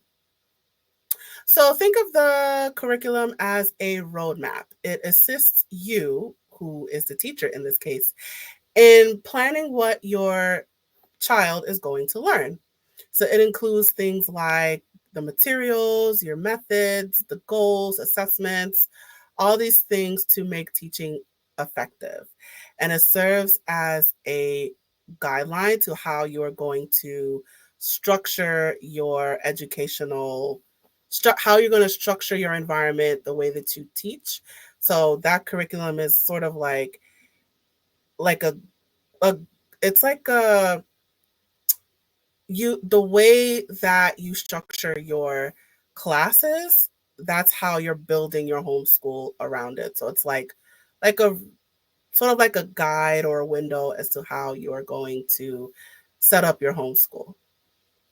And it's also like a collection of learning experiences that you can customize to your family's needs. So you are creating a lesson plan for your child that is best for your child's growth and success. And you decide how you want to do it. You decide how many hours in a day, you decide which classes, you decide what teaching methods, what you're going to do, how you're going to do it, and you'll do it in a way that benefits your child the most. All right, so of course, with all homeschooling, you need subjects, right? So, what are those subjects? So, you need your arts, right? Drawing, graphic design. This is the creative aspect of homeschooling. You need your language arts, which includes reading and writing, of course. You need math. You need that, oh, evil math. But you need that math, you guys. You can't avoid it. You need math. Physical development, that could be any kind of exercise classes or gym, but you need your physical development. You need your science, that's biology, chemistry. You definitely need your sciences. Social sciences, right? Social studies, right? Geography. So you'll need that. Technology. Technology is helpful. The things like computers. You maybe want your child to develop an app, for example. So coding is very huge. So that might be something you may want to add to your homeschooling. So social emotional development, this is really for pre-K. So that could be things like play dates, role playing, storytelling, pretend play. It could be a time where you talk about feelings, community service. So things like that where you're developing emotionally and understanding the different types of feelings that you may have, social interaction. So this is a very critical period for that, and you may want to have that for your homeschooling. So health and safety. So this starts from kindergarten up. So uh, that could be things like first aid training, good hygiene practices. There's actually apparently, if you go to some firehouses, they offer some safety classes as well. So that might be something you may want to look into for your homeschool.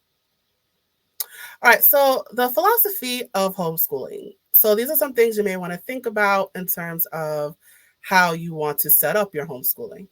So you may want to, well, this is a question you should ask yourself. Excuse me. So, what type of homeschool do you have right now, or do you think you would like to have?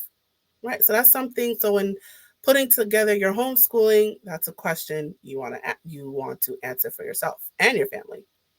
So, in what ways do you or would you present content? So, how would you teach those subjects that we talked about?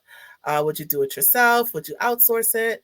How would you conduct the homeschooling? So, that's another thing that you would want to think about. And lastly, what guidelines or methods should you adopt to fit your home? So, what type of methods would be beneficial for your child? What methods would be beneficial for um, the way you set up your home, for example, or if you're outsourcing, excuse me, should you choose to outsource the homeschooling, what type of homeschooling environment are you looking for should you choose to outsource it? So, whatever your philosophy, the important part is that it's entirely up to you. You decide how you want to do it. Whatever you decide, you want to find something that your child would be engaged in. So, whatever materials that you use or the curriculum that you use, you want to make sure that it matches your philosophy.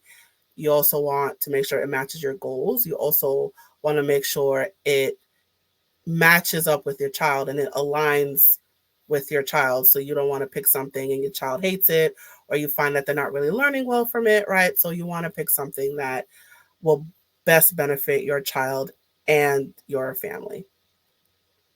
All right, so here there's different types of homeschooling philosophies that you can consider.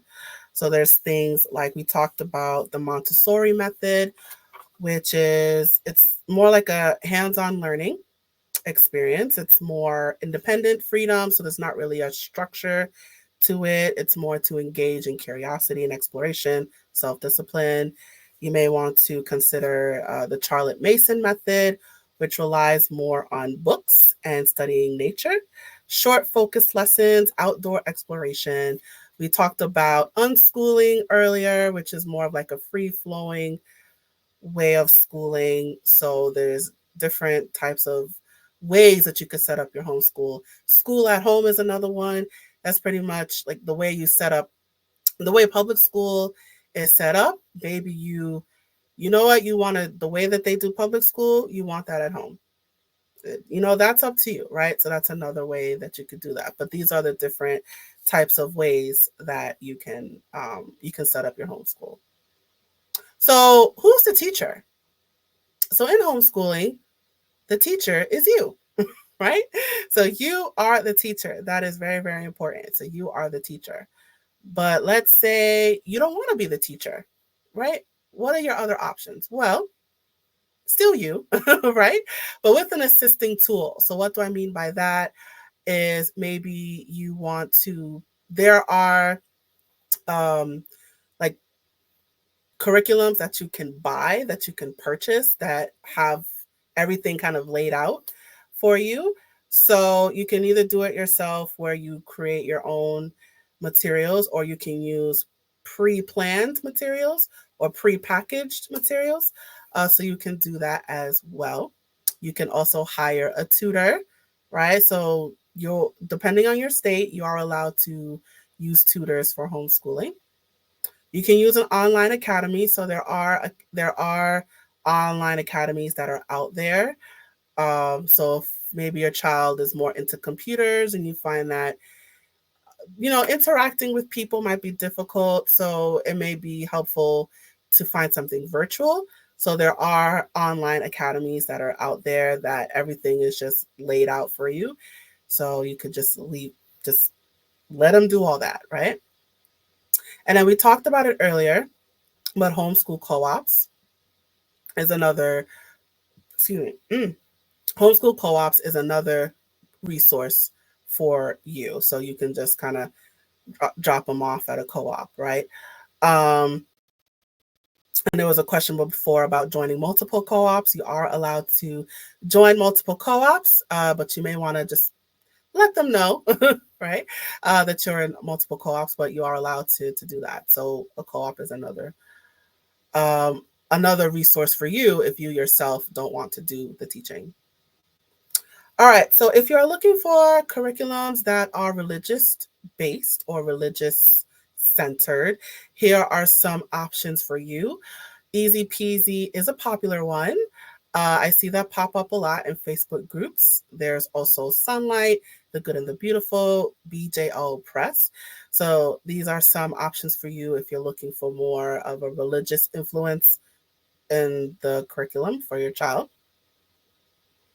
So if you are looking for curriculums that are more ethnic based, so maybe you want to find materials that focus on Black culture, that focus on Asian culture, that focus on Latino culture. So what I have here, these are some examples of African American culture. So Kamalia Academy, Liberated Minds Institute. These are some examples of Native American curriculums. So these are the ones that are out there that I managed to find, but there are pre-packaged curriculums that are ethnic based depending on your ethnicity. And so if that's what you want for your child, they are out there, and these are some examples of that. So very limited resources if you are looking for okay. So very limited, my slide is not moving. Just want to check something. I was told my slide was not moving. Just doing some. Sorry, just doing some. Okay. Present slide screen. 1 second. Okay. Okay. Hopefully you can see that. All right, so we were talking about yes, Asian American homeschool, Asian American homeschooling. There are out there very limited resources. Correct me if I'm wrong. Put it in the chat if you know of any ethnic based curriculums that are Asian American focused, but there's limited resources that are out there. For those of you that are of Hispanic descent, these are a couple of resources that are out there for you as well. So Lemon Has is one, and Novus Possum is another one. So here are some examples for you that you can do. All right. So another thing you may want to think about in terms of your curriculum is, do you want like a physical part of it? Like, would you want a textbook, right? Or do you want something online? So this is one of the things that you want to think about in putting together your curriculum. So do you want something more like hands-on, something that your child can touch, so a series of books, workbooks, things like that? Or do you want to do everything on the computer, right? Do you want something virtual or on hand? So some kids do better with the books and the textbooks. Some kids do better on computers, right? So that's something that you want to factor in when choosing your curriculum. And whatever you decide. Oh, sorry, I almost missed this part. There's some out there that are blended, and that some are printed and virtual at the same time. So that could be another option for you if you're looking for a mixed batch. But either way, this is something that you want to consider when finding the best option for your child. So now, one of the things that comes up a lot is, can you afford it? Right. So that's one of the things that pop up for me a lot is affordability, right? How much does homeschooling cost? Well, there are free materials that you can use. So not everything involves spending money, right? So you can look this stuff up, right? There's all of these websites and worksheets that you can download. There is so much free resources that are out there. So it involves some research, right? So this is where you would have to search for it, right? So you could talk to friends and family in the homeschooling community. Social media is a big one. There's all these different Facebook groups that you can join, but all of this stuff is out there. So for those of you that are worried about um, having enough money to get the materials, there are free and low cost materials that are out there. I know Khan Academy is one that is free. IXL is a paid subscription, but they give you some questions that are free. I think Kuda Software is another free one. So I think mathaids.com is another one. E-reading worksheets is another one, right? So there's all these resources that are out there for free if you are concerned about affordability and saving money. But there are resources that are out there. It will take some research on your part, but it is out there. All right, so here's a little more information for you guys. So the Mia Academy is an example of those online academies I was telling you about. Acellus Academy is another one. There are academies that are full. There are accredited and non-accredited as well. There's a bunch of different websites here. So all of this stuff is here. Oh, Spectrum's another one. So Spectrum is workbooks. So I personally like the Spectrum workbooks. They don't really explain the concepts. It's really more for practice. So it's really more of a supportive tool, but that might be something you may want to consider. Spectrum, I believe, follows the Common Core curriculum. So that might be something you may want to consider. So all of these resources are out there for you to look into and explore.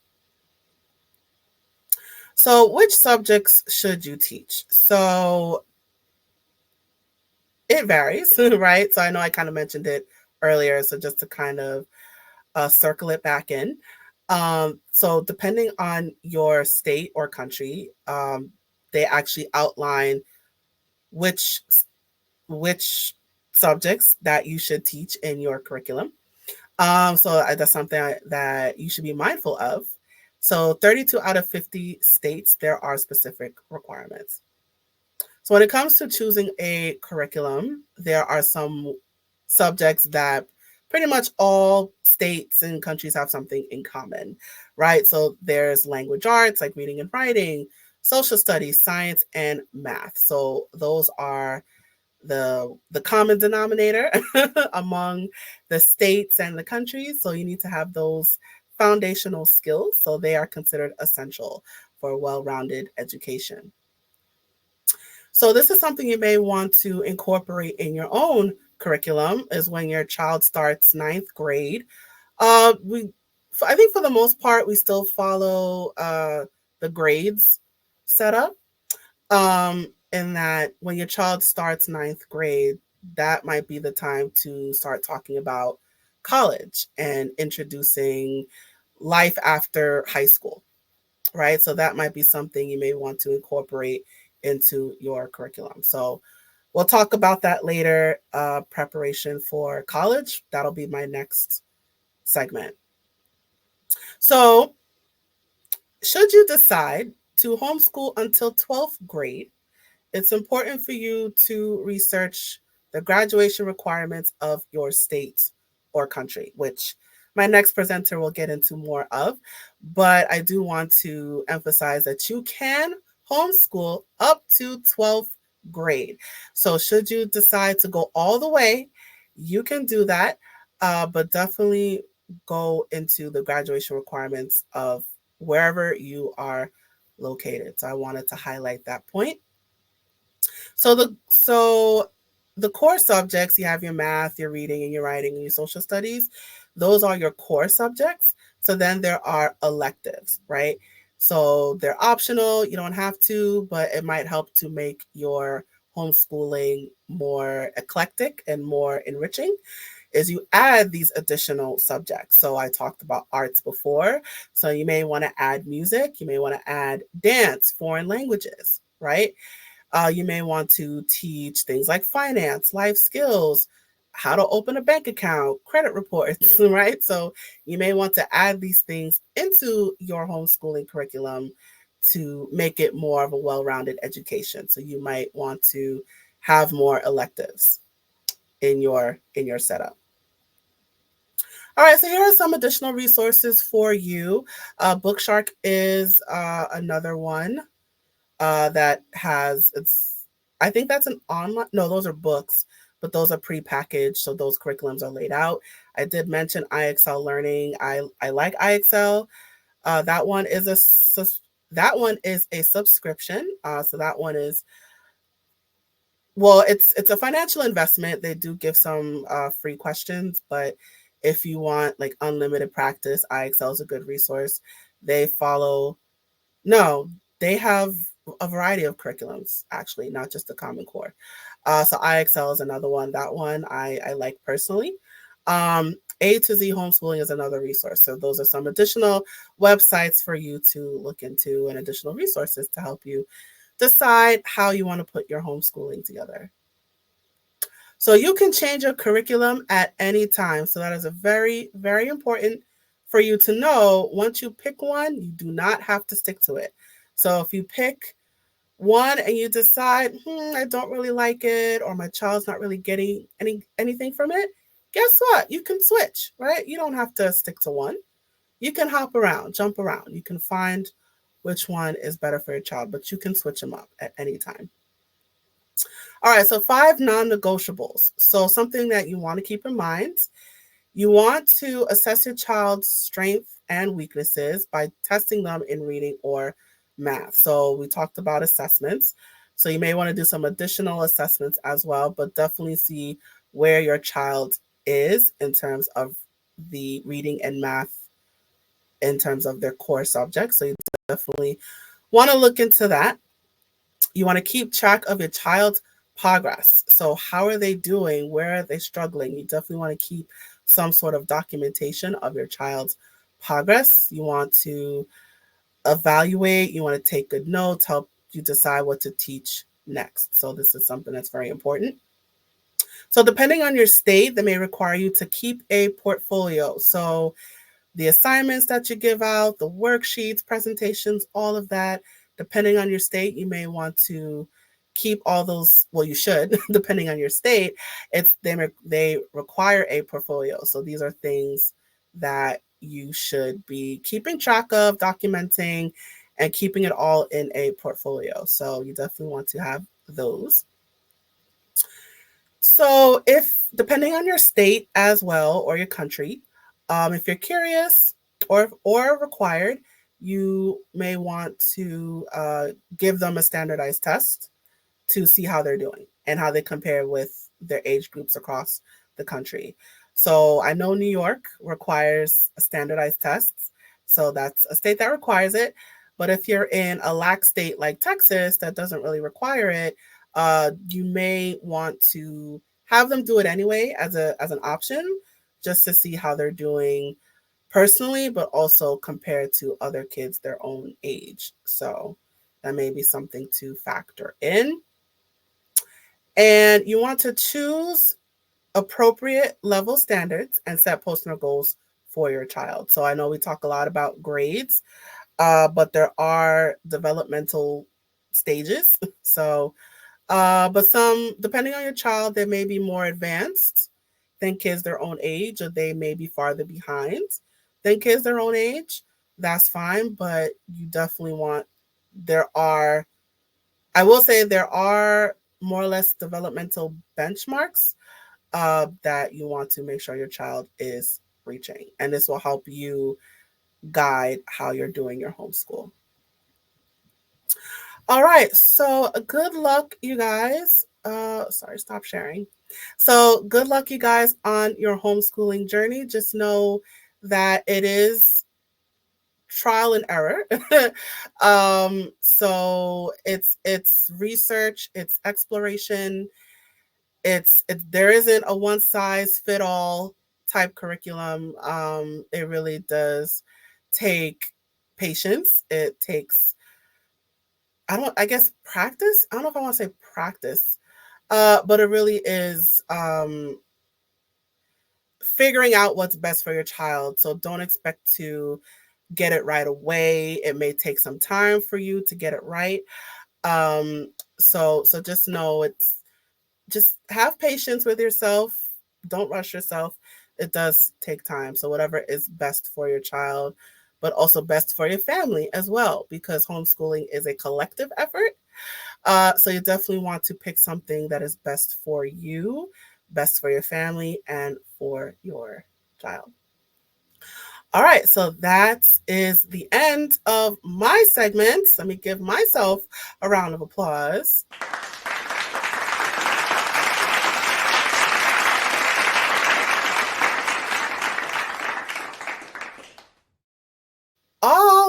All right. And now we are reaching the final question of the day. That question is, how do homeschool children get into college? So we're going to dive more into that.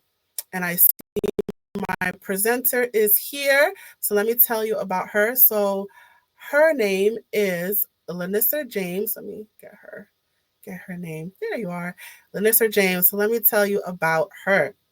So she is going to wrap it all up for us. So she plays a vital role in the HSLDA. So she's the second panelist from that organization, where she works closely with homeschooling families to guide them through the high school process. She leads a homeschool co-op, a tutorial, and oversight program for K-12, demonstrating a keen understanding of the unique needs of these families.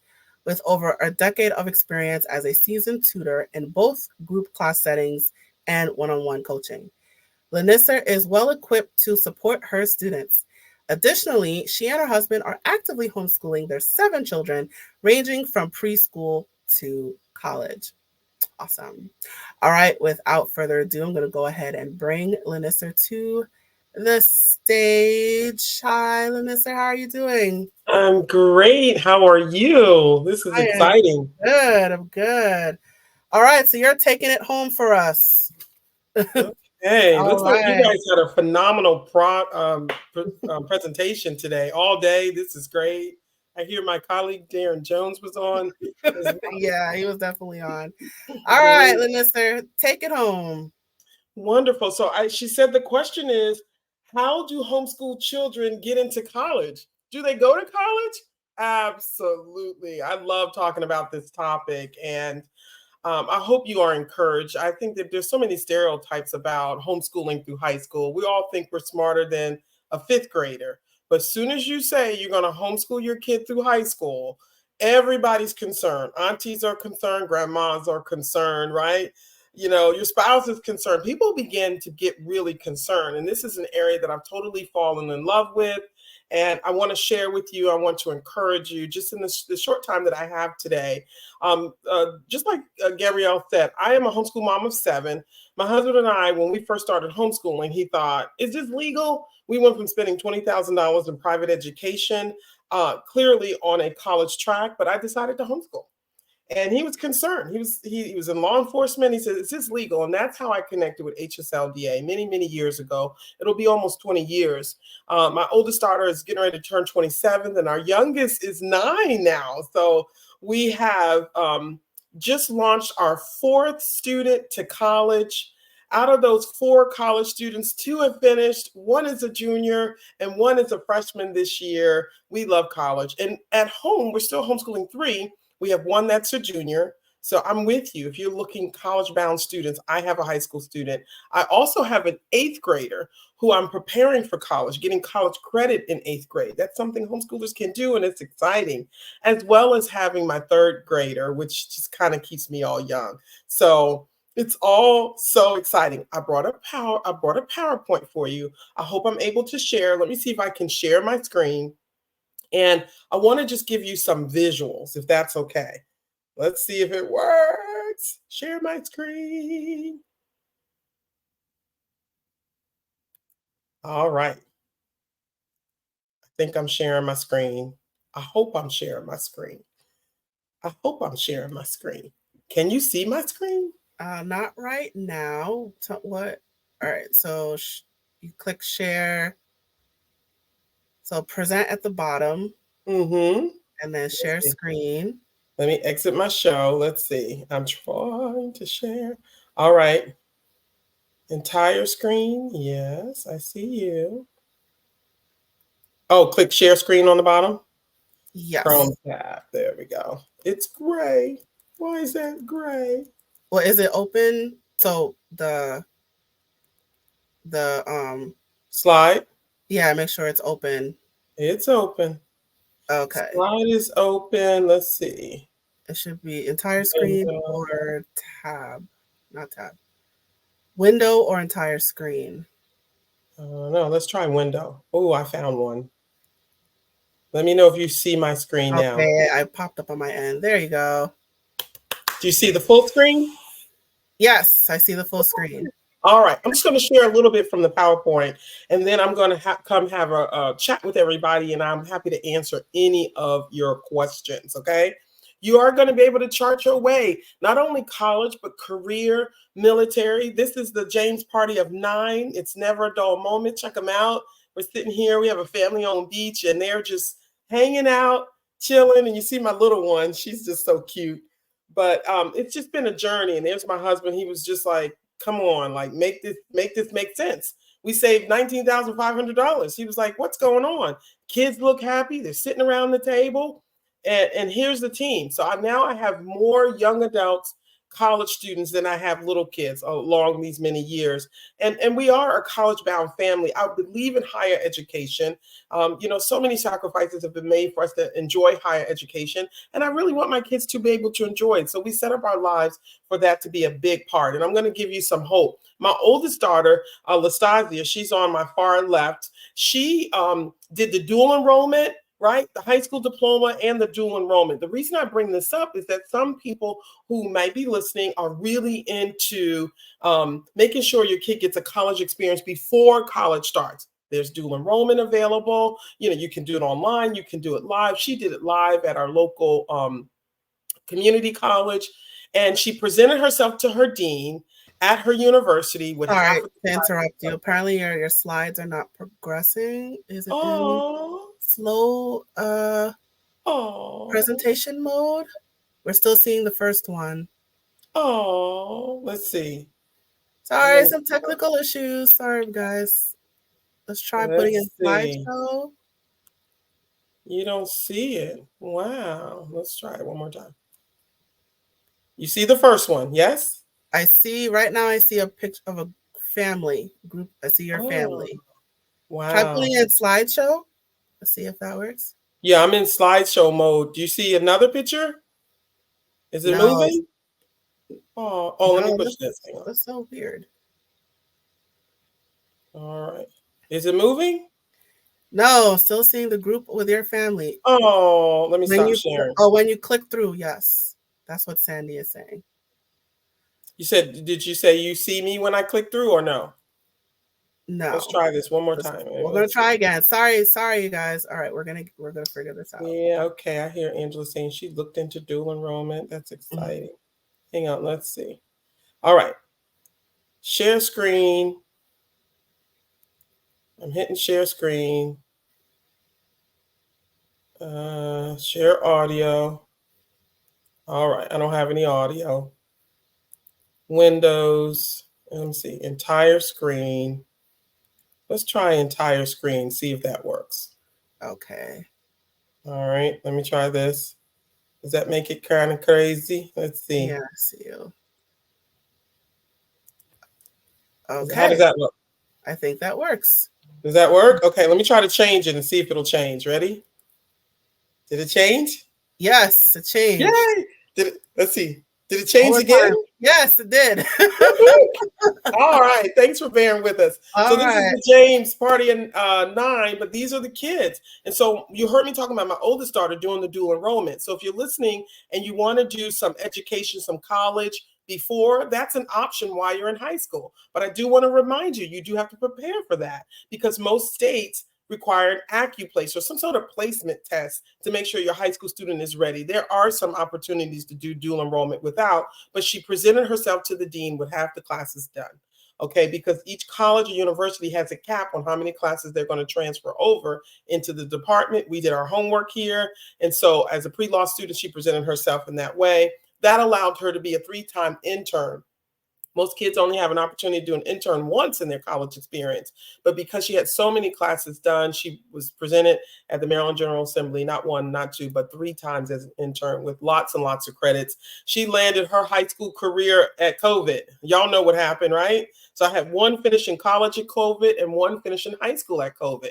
Mari, my second daughter, just graduated this past May. Top 20 in her university.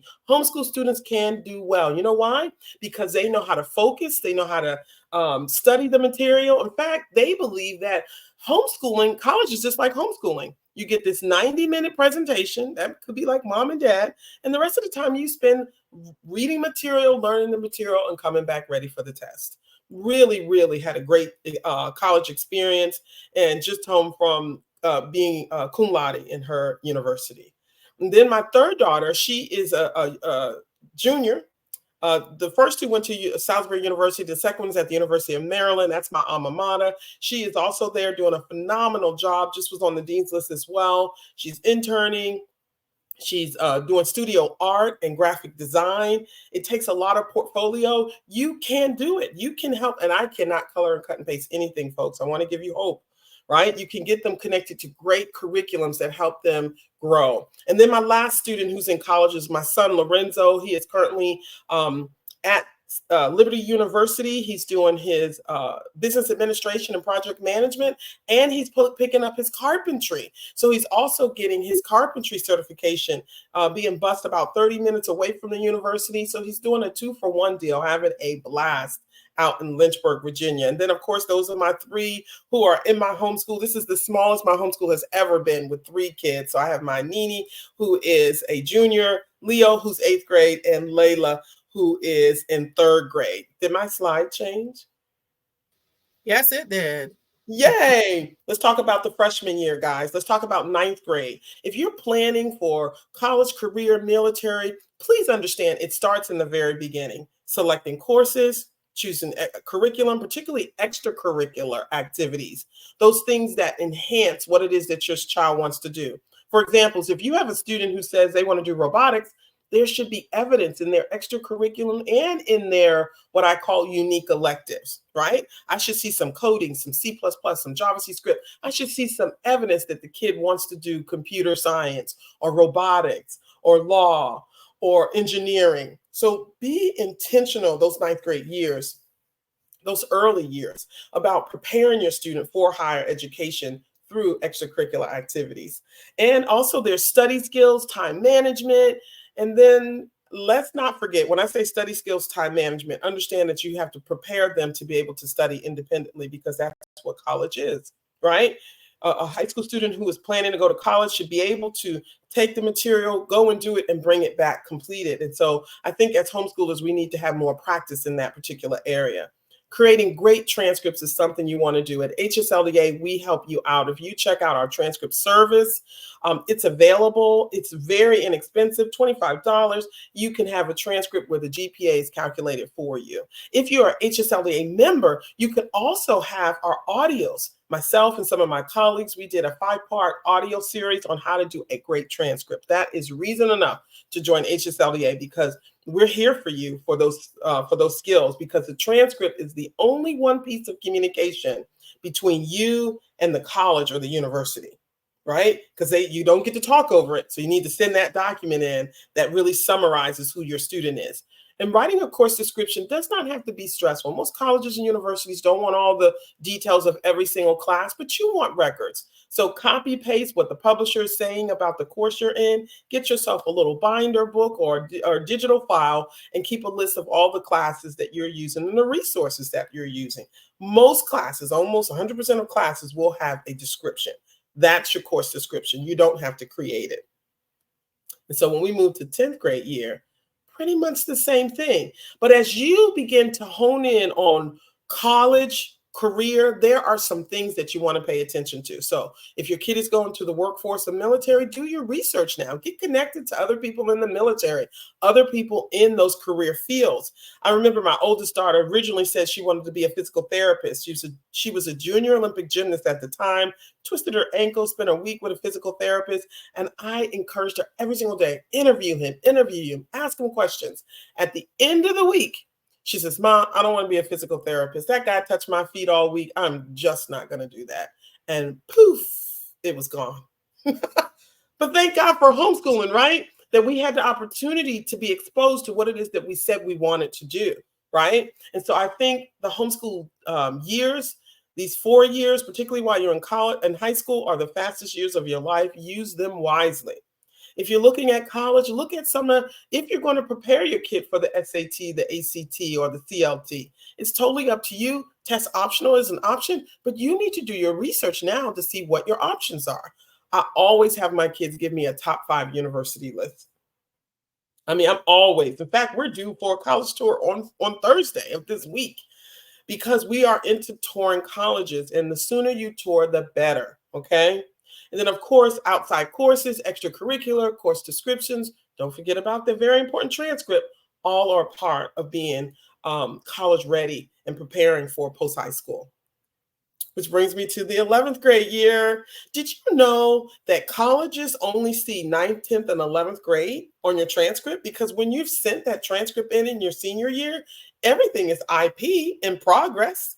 Because those classes, in many cases, probably are you don't even have grades on. Some of the best applications go in on October 15th, no later than November 15th. Oh my goodness, we're on November 4th. So if you're looking for merit-based scholarships, those transcripts and applications are already due. So I encourage people to put in an early application. Let's take a look at the 11th grade year. Not only do you need to consider your workforce or in military, you need to consider the training. You need to make sure kids know how to network. They need to understand about the ASVAB and career testing.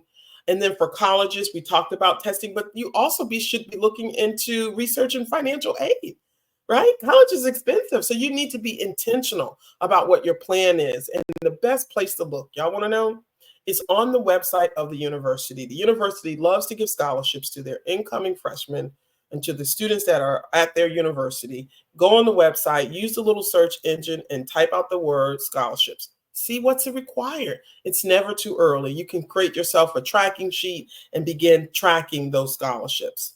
And then, of course, same assignment, extracurricular activities, course descriptions, and the important transcript. And so as we go on, we're in the 12th grade year, y'all.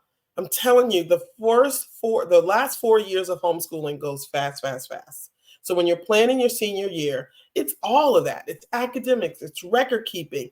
If this is no matter what your plan is. If you're going into the workforce, it's the research, the networking, the training. If you're going into military, it's testing. Please don't forget about the physical preparation that's required for the military. Kids should be out running if they're military bound.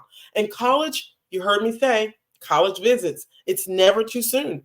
Testing, applications, financial aid. Hey, let's not forget about that E word, essays, right? The things that is required for college-bound students. If you're entering the workforce, please don't forget about those skills, those soft skills, interviewing. Does your student have a great resume? It could be a resume of volunteering.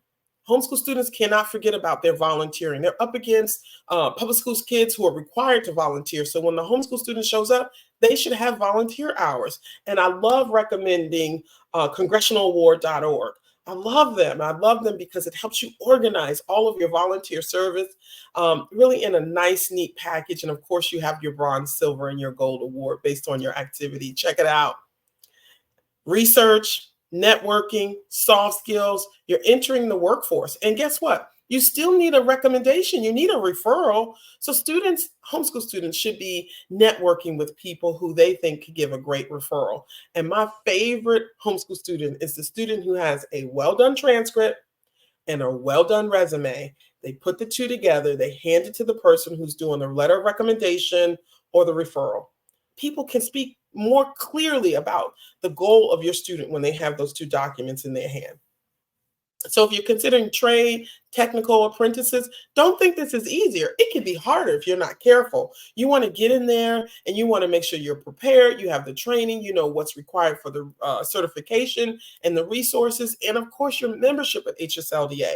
They have a tendency to be harder on homeschoolers because a lot of people who don't finish school hang out in the trades. Guess what? Homeschooling is legal in all 50 states. And so you need to make sure that you hang close to HSLDA to help people in the trades and technical and in apprenticeships understand that homeschooling is legal. Well, if you're entering the military, you're either considering enlistment or military academies, you still need great records. And so again, that notebook that I encourage you to keep in the beginning, put it together now so that you have a list of everything you did and you're able, on our video, we have a member exclusive video that we do for the transcripts for HSLDA. We talk about the transcript being a storybook. Just like any mom or grandma would have a picture book of their student. Well, guess what? This is an academic storybook. And be ready to share the story. And so I'm always ready. I love to talk about my kids and some of the things that they've done and having evidence of that information through record keeping, tests, extracurricular activities, pictures, right? Practical tips, all kinds of things. And of connecting with people who are in the military, particularly if you're looking at military academies, understanding the nomination process, record keeping, tests, and extracurricular activities. There are also college alternatives. Maybe you're considering college, but a community college. Great. Think about it. They can start early. They can start right at the end of their year. It's totally up to you. Look at the admission, get clear about your goals. That does also mean you still research the program, find out what's required and what are the benefits. And there's also what we call CE credit, community education credit, for kids who may not, want to be in a college setting, but may not be ready for the vigor and pace of traditional college. They can start doing some community CE credits in some areas that they may be interested in, computers, all kinds of things. But understand that there's some practical cost reductions where the kids living at home and being able to do college. It's a great alternative, and it's a great way for you guys to experience it together. If you're heading off to a 4-year college, again, everybody has applications. There may be an online application. There may be my favorite Common App, right? Got this Common App. You can go fill it out, and it's one essay, one upload of the transcript, and you're able to talk to several colleges at the same time. But there's a lot of pre-work that needs to be done. You don't want to wait to the last minute. Check out Common App. There's so many practical tips. And then, of course, the transcript fall of the senior year is when it's due. And then, of course, at the end, you'll have final. Do your homework. Know the difference between regular admissions, early action, priority, early decision, or rolling. They all have something different about them. I want you to do some research. You can kind of hit Google and it will tell you everything about it. And that's what I love. Know which college is the first, second, third for your student. It matters. And how you approach the college matters as well. A lot of times my kids, by the time they're in their senior year, they've made some decisions about the college they want to be 1 and 2. And we pursue them, very aggressively. So because why? We want to have merit-based scholarships, which brings us to, and I'm almost done, sources of financial aid. There's scholarships, there's grants, there's loans. You want to have that last on the list: federal, state, private, personal. And then, of course, there's work study. Kids can have an opportunity to work on campus. So you want to get a plan. It's going to be a place they're going to hang out for 4 years. So you need a plan. You need to make sure that if your kids love being far away, they understand that they may not be home for fall break or Thanksgiving. It may be too short of a time for them to come home. Understanding that you have the right kid at the right distance from you to know what will help them be very successful, and also making several trips. And I love doing college tour when colleges are open, because you get a chance to see the students. And I will tell you, they are the best advocates for talking about the good, the bad, the ugly about a university. So I love interviewing students on campus. So now is the time to tour, which also brings me to applying for the FAFSA. Right? The free application of federal student aid. Most scholarships are tied to it. So I challenge you to really, really, really be connected, right? Be connected to what's required and when the due dates are, right? Knowing what your EFC is, estimated family contribution, knowing what SARs are. These are all the acronyms, if you will. Knowing about online registration, when it opens, understanding they need the previous tax years and the deadlines and all of the aspects of it. It's never too soon to begin learning about how to launch your kid to college. If you're applying for non-federal aid, just making sure you are visiting the College Board sites and the private college sites, and that you know the deadlines. It's so important. Deadlines are so important for college. And let your team be a part of it. It's their life and they need to be a part. So 90% of the time I have my team right next to me so that they can see what it takes. And it helps them be a better student too. So HSLDA is here with the resources, customized plans, the transcript service. We're here to support you. We have educational specialists who are helping to kind of navigate what you're seeing on the site. We encourage you. So it's the time for you to join us at HSLDA. We hope to see you. We hope that you'll get connected to our site that's full of resources. And so there's so many reasons to join HSLDA. From the legal assistance, you've met my friend Darren Jones. There's a whole team of legal attorneys who are here and ready to help you. Lobbying presence, educational specialists, resources in the community. We have member discounts, so you want to check out our discount program, and there's so much more. So if you're not an HSLDA member, we encourage you to join us. And if you haven't renewed yet, we encourage you to renew. So I'm ready to answer any of your questions. I'm going to stop my slideshow. I hope those slides were moving for you guys. Awesome. Okay, thank you so much, Lanissa. So the questions and answers we're gonna put in the end, toward the end of the program. So we can all kind of answer it together. But thank you so much, Lanissa. So Thank you for having me. let me give you your sound effects, applause.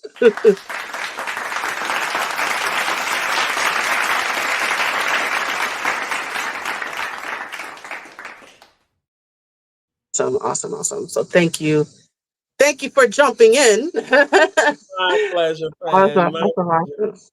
All right, great. So I'm just going to put you backstage for a bit. All right, you guys.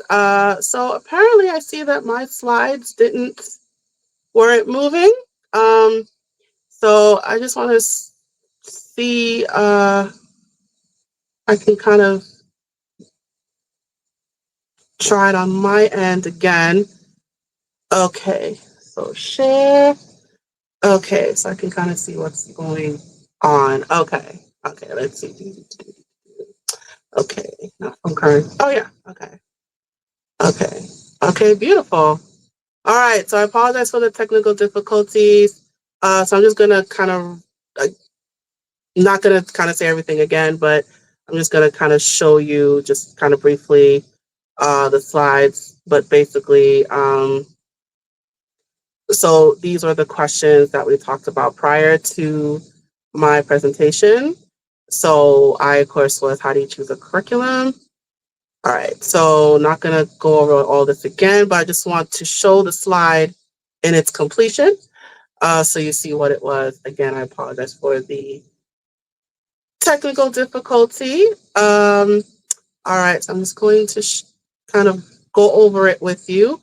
So should you come back to see the replay, you can see the slides in their entirety. And of course, the replay will be available to you. For those of you on StreamYard right now, you will receive an email with the whole video, so you can see that. And I will also put it up on my social media on my YouTube channel as well. So I just want to play the slides for you so you can see it. Okay, so we're just going to run through these. So a quick reminder as well of what you need in terms of the subjects for your curriculum. All right. And this part with things to think about in setting up your homeschool.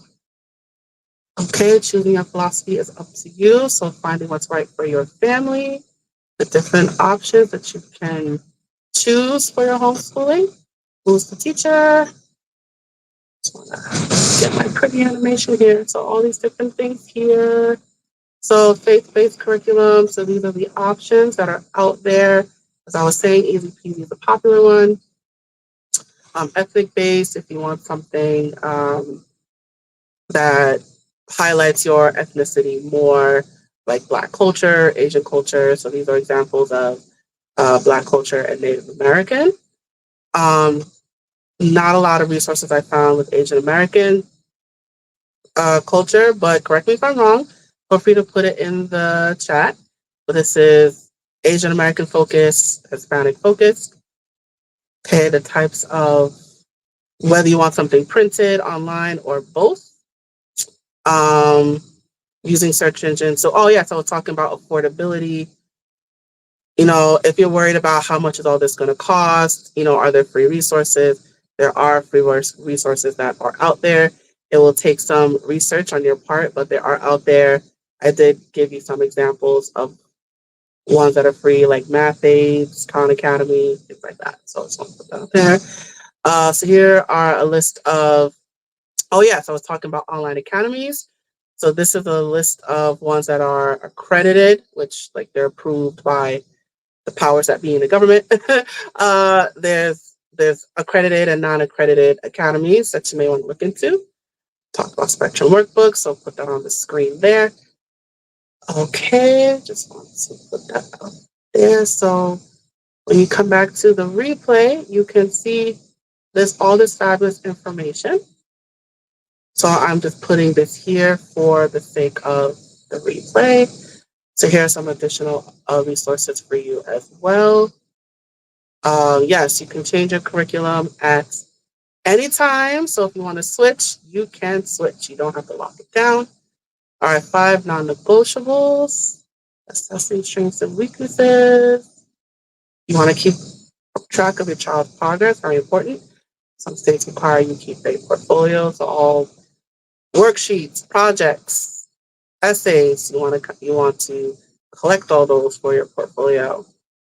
Doing a standardized test, which is required in states like New York or Pennsylvania. So for like the more lax states like Texas, That might be something, while it's not required, it may be something you may want to consider to see how your child is doing, and finding something that is grade level appropriate or developmentally appropriate for your child.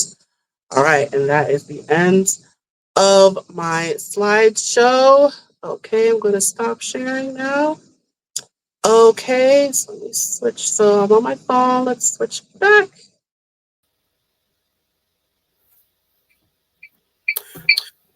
All right, okay. Switching back to the laptop. All right, beautiful. So I just wanted to have those slides for you. Should you decide to review these again in the replay, I do apologize for that technical issue there. All right. All right. So that is it for the questions, the 6 questions. So we are coming to the end. So I did say there would be a raffle.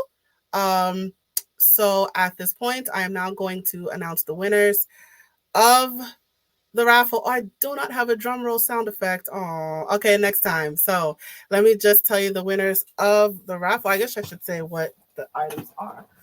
So there's a bunch of goodies here. So Jan 6, she was the earlier presenter. So one of her books is Teach Your Child to Learn. So that's part of the raffle there. And there's a bunch of other books and goodies. So, I love doing these raffles. I've done it in the previous times I've done this event. So goodies. All right. So without further ado, let me tell you who the raffle winners are. So the first one is Emma S. from Wisconsin. So congratulations to you, Emma. The next one is Stephen C. from Maryland. So congratulations to you, Stephen. The third one is Nakia B. from Alabama. So congratulations to you, Nakia. And the last one is Tiara W. from Florida. So congratulations to you, Tiara.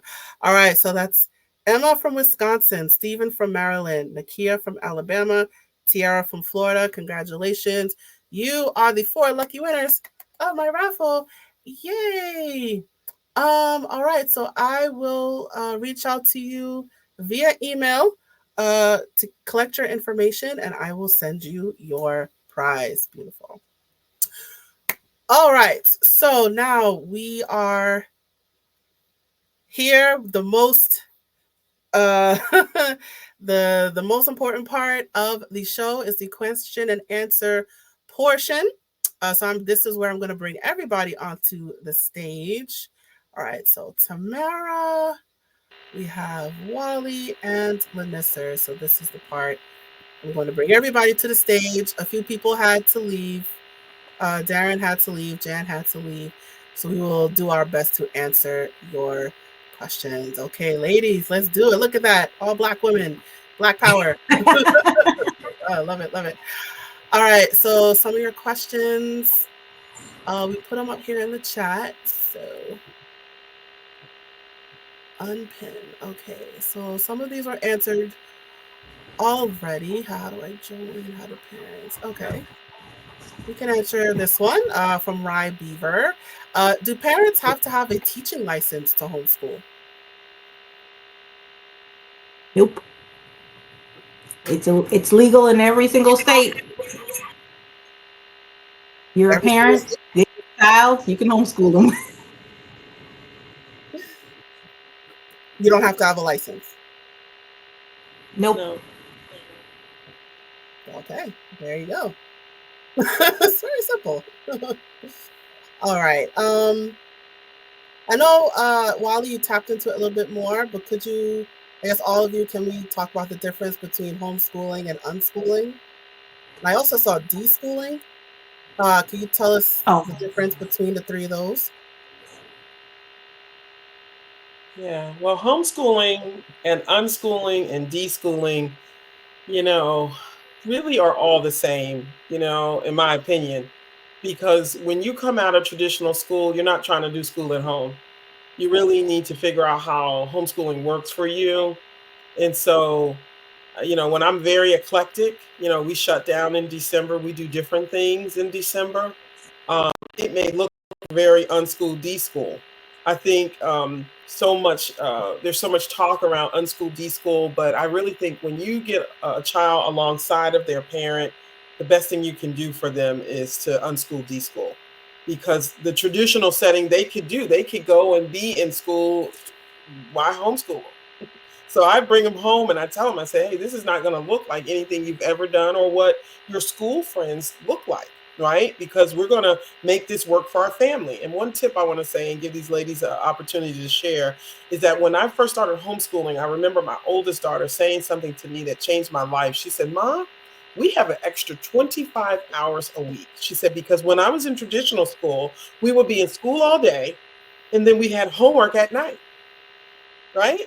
And so kids had an experience of all school all day, all night. So when we started homeschooling, we would get our work done during the day, and that freed them up at night. So when they would do sports with some of their school friends, she said they're under so much stress. She said the kids started carrying their backpacks with them, right? I said, where do you get your backpacks at night? They said, oh, we just want to support our friends who are under so much stress because they do school all day and school all night. So as a family, we were able to get back almost 24 hours of our lives to be able to shape what it is that we wanted to do for our education and the experience. And the kids are really doing well and they're soaring in homeschooling. So in my opinion, as soon as we started homeschooling, we began to unschool, deschool into an environment that worked best for our family. And one last thing, my husband was a police officer and he worked at the time 3 to 11. He wouldn't see the kids, right? Because he had to be to work at 3. And so one of the things we did is we stopped doing school during school hours. Why? Because they needed to spend time with their father to get a chance to know their dad. Whereas when they were in school, they were missing each other. So we really started off our homeschooling in an unschool D school. But that doesn't have to mean that you're not college bound. All right. Wally, were you trying to say something? Oh, I am Can't not hear hearing you. We can't hear you.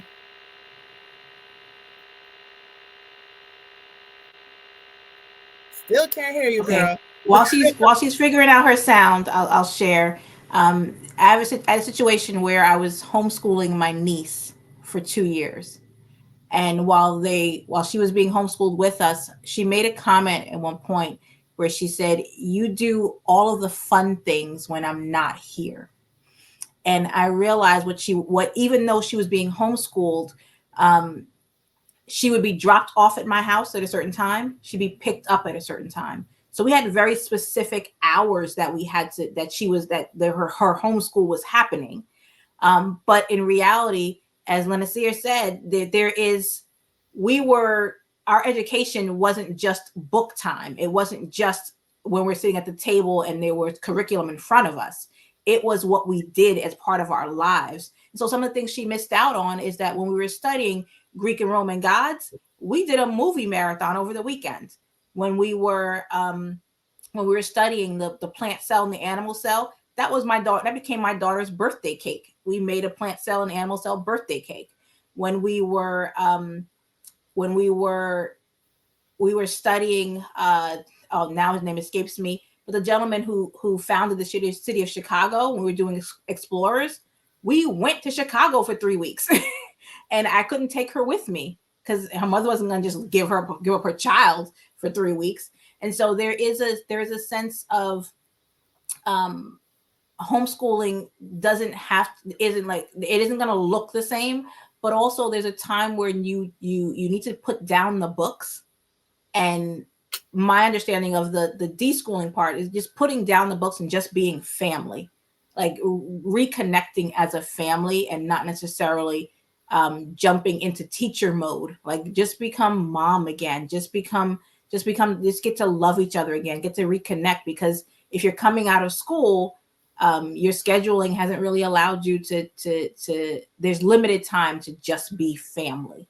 And so, and even when you put other people in that mix, homeschooling can feel like school, because if you limit it to a certain number of hours. And so that idea of deschooling just reconnects you. And my understanding of unschooling is there isn't necessarily a formal curriculum, and all of it is still homeschooling. They're just different things that you're doing as part of your homeschooling. So it isn't those two things aren't separate from homeschooling. They're part of how you either enter homeschooling or a philosophy you're using to homeschool. All right. Beautiful, beautiful. Okay. Is there any, oh, from Nakia, one of our winners, is there any advice or resources that assist with kiddos on the spectrum regarding homeschooling? Yes. There's lots of resources. You can homeschool a special needs student. I'm not a special needs expert, but I have some friends who are phenomenal at it. And there's so many resources that we can drop in the chat for you to be able to connect. One of my sons sees a speech pathologist, and he needs extra help in a particular area. And so, what I love about homeschooling, I will say this, is that you have time to put attention around the needs, the special educational needs, right, that particular student has. In the past, my other son, we would have to take out to do speech pathology. Maybe you have a student that needs to see OT or whatever it is. That's part of the education process. So I think that there's lots of resources out there. So maybe at the end, I'll drop you some people who I know, who I love, who are experts in special needs. I have a lot of awesome friends in special needs. EFM, I'm just going to call them out. EFM, Dr. Rochelle is amazing. And her sister, Keisha Berry, Spectrum. In fact, Keisha is my son's speech pathologist, and we do what I call telehealth in the mornings. And it's an opportunity for her to work with my son from across the screen, and it's working, and it's amazing. So you can get help. I don't have any special skills in all the experts, but I am a mom who has a special needs student, and I do homeschool. That is not an experience that I've had, but I actually just came from a conference this past weekend and talking with some of the experts here. So I definitely say check out your state homeschool group and what resources are available there. But the one thing I will say is every child learns differently, and so we tend to, I think we tend to cast a shadow to say that these particular children, not to say that there aren't real concerns that you want to be mindful of, but every child has something we're looking at. And I just say give yourself patience, and get to know like how best your child learns, because it really means that they learn differently, not that they can't learn, they just learn differently. And so you want to spend time. That's one of the benefits of that idea of deschooling. Spend time getting to know your child from an educational point of view, and how they take in information, how they communicate, so that you can communicate what you need, and the education that you're wanting to give them. And give yourself patience. It is not something you're going to just magically get. So give yourself patience and work through it together. Yeah, and I'll also add, what I was saying before about, shout out to Dr. Uh, Rochelle. I know who you're talking about. But in regards to resources that are available, what I was saying before about doing your own research. So the thing with schools was that a lot of those things were provided as part of the school. So if you are homeschooling, you will have to find private resources, which you can do. So you can go to, I believe, a neuropsychologist, which can do the assessment. There's speech pathologists that you can go privately. So all these different types of doctors, you can go on your own, under your insurance. So that's something you may want to look into if your insurance will cover something like that, or talk to your pediatrician. Um, but all of these things that you can access privately. So you don't have to go through a public school or any kind of school to do that. You can do these things privately. So if you are interested in having your child evaluated for any learning disabilities, my recommendation would be, although some will say go straight to a neuropsychologist first, because but I would say start with your pediatrician, and see what they say. Look into a neuropsychologist that can do the assessment. So you can do all those things privately. So those are my 2 cents on that. Okay, so we answered this question in the chat, but I just wanted to put it out there for everyone. Can you join more than one co-op? There is minimal things for kids to do in our area. So I may have to do an out of town one. I saw Tamara, Yeah. you answered it. I'd answer. Of course, you can. Please be mindful. You still have schoolwork to do. So my first year, we were everywhere. We ran around going to this event, and it wasn't all like we did have a regular weekly co-op, but we were constantly going to events and going to connect with other people. And it took us about 3/4 into the second year homeschooling to finish our math curriculum because we were never home. So just be mindful as you don't want to fill up your schedule so much that you're not actually doing schoolwork. So watch out for that. It can be a lot of extracurricular stuff, and you're not handling the main stuff like reading, writing, math, spelling, typing. So you want to give yourself space for that if you're considering joining too many, and really look at what is the purpose for me joining this co-op. Is it that you need friends? Because one of the things we found was that in all of those activities, we recognized we were doing so many different things that we didn't have a chance to see the same people consistently, which doesn't build friendship. Yeah. So one group of consistent people that are close to you that you can hang out with outside of the group is way better than joining a bunch of groups where they see people occasionally for an hour or two once a week. So consider doing that. And there are plenty of activities, maybe not official homeschool ones, but we have a regular parenting magazine in our county. I was looking at events there, and I met a lot of homeschoolers at those events, though it wasn't a homeschool event. The libraries, we would look up all the libraries in our county and see what they were doing. And again, met a lot of homeschoolers there, although it wasn't advertised as a homeschool event. So, and consider things that are not necessarily education. They can just be local community activities that you'll find a lot of homeschoolers will find stuff to do. And if we're looking for a resource, we don't care what they call it. We're going to go to it. So we've had kids at adult book clubs because they wanted a book club. And so consider going outside of the what's considered educational activity or educational groups and look more into what's available in your community. And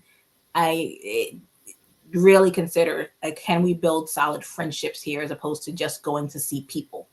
Yeah. I have to agree. That's so good. Tamara, so good to put a face with a name. And yes!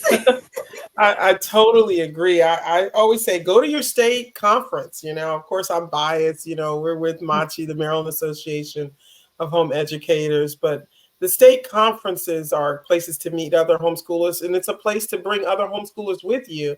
But I love what you said, Tamara, that really resonates with me and what I've learned over these 2 decades of homeschooling. It's the friendship piece. I think that there's this thought that just because traditional school kids are around 2,000 kids, that they have friends. Kids could be around 2,000 kids and barely have one, right? Most of us have come through college and could barely figure out one friend that we still stay in contact with. So I really had to help my kids sit down and understand what we were after. We were after, koinonia, fellowship with individuals. And so we were able to pick those individuals that we can connect with.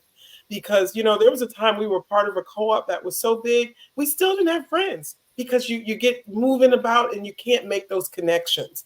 And I think that's what kids look for. And I love what you said, Tamara, about finding one group, because it mirrors the longevity of that 9-month relationship that most kids are Right. kind of looking for, that you see the same kid. You work out the good, the bad, the ugly, instead of kind of jumping all over the place. I find that the kids suffer most when parents jump all over the place to different co-ops, because they never get a chance to connect. And here's what's funny. The kids keep up with each other. I'm just telling you from the other side, okay? I have kids that are grown. We've been blessed to have run a co-op in our local city, and the kids still keep up with the kids who used to be in co-op, because kids want to connect. And because, with social media, they're like, oh, yeah, you remember blah, blah, blah, and blah, blah, blah. Mm-hmm. And I think it's just so profound. And I just, I wish that parents would be more mindful of the children before they jump around different co-ops, because kids want to connect with other kids. So that's just my 2 cents. Awesome, awesome, awesome. Okay, on that, I'll just share this. So I texted Darren that question. I said, can people join more than one co-op? He said yes. Just check with each one. We had our older kids in one and younger kids in a separate one. And so I clarified, can one student join too? And he said yes, as long as it's okay. So then I said, do they really need to know? And he's like, if I were a co-op leader, that's something I would want to know. Just because some co-op give homework, if a kid's excuse for not doing it is I was at another co-op and didn't have time, I'd want to know up front. So I said, is that an acceptable excuse? And he said that would be up to the co-op. Some are very strict and will penalize for late homework. Others are more flexible. If it's an assignment like give a speech that's missing, it's going to be frowned upon than just routine math work. If it's a 4 or 5 day a week co-op, constant missing assignments could get you expelled because they tend to operate like schools. So I just wanted to share that little tidbit there from Darren Jones, who spoke earlier about co-ops. Yeah, let me add, Gabrielle. It's such a great point that he makes. We, as I mentioned, I run classical conversations communities all over. I cover from Maine to DC, and as our kids get older, we one of the things that we ask parents, like, is your child involved in any other programs? Because we've had kids who, like, they're leaving early because they have a sports team event. Well, if we have debate, or we're doing mock trial, or we're doing science fair, we're depending on you to be there. So we do want to know that, and we want to have that conversation up front, so that we're not setting up our classroom for unmet expectations where students are depending on another student's participation, and then they are just leaving, or they're tired. I once had a student who had joined our program and was also doing an entirely separate curriculum, because mom had the misunderstanding that we were just a social thing, although she bought all these books. She bought science and history and all these books, and somehow didn't recognize we were an academic community. And he ended up dropping because he was doing double the work, and she just wanted a place for him to go. She was doing all this other stuff online, and it just doesn't work. It stresses the student out. It sets up unrealistic expectations for the classroom, and it can cause problems. So it's not that you can't do it, but are you getting the most out of all of those programs? Yeah, yeah. All right, awesome, awesome. Micro schools. What is a micro school? You guys want to talk about that? I'm gonna leave that one alone. You know, leave that. It's a new phenomenon. It's something that's new in the homeschool movement.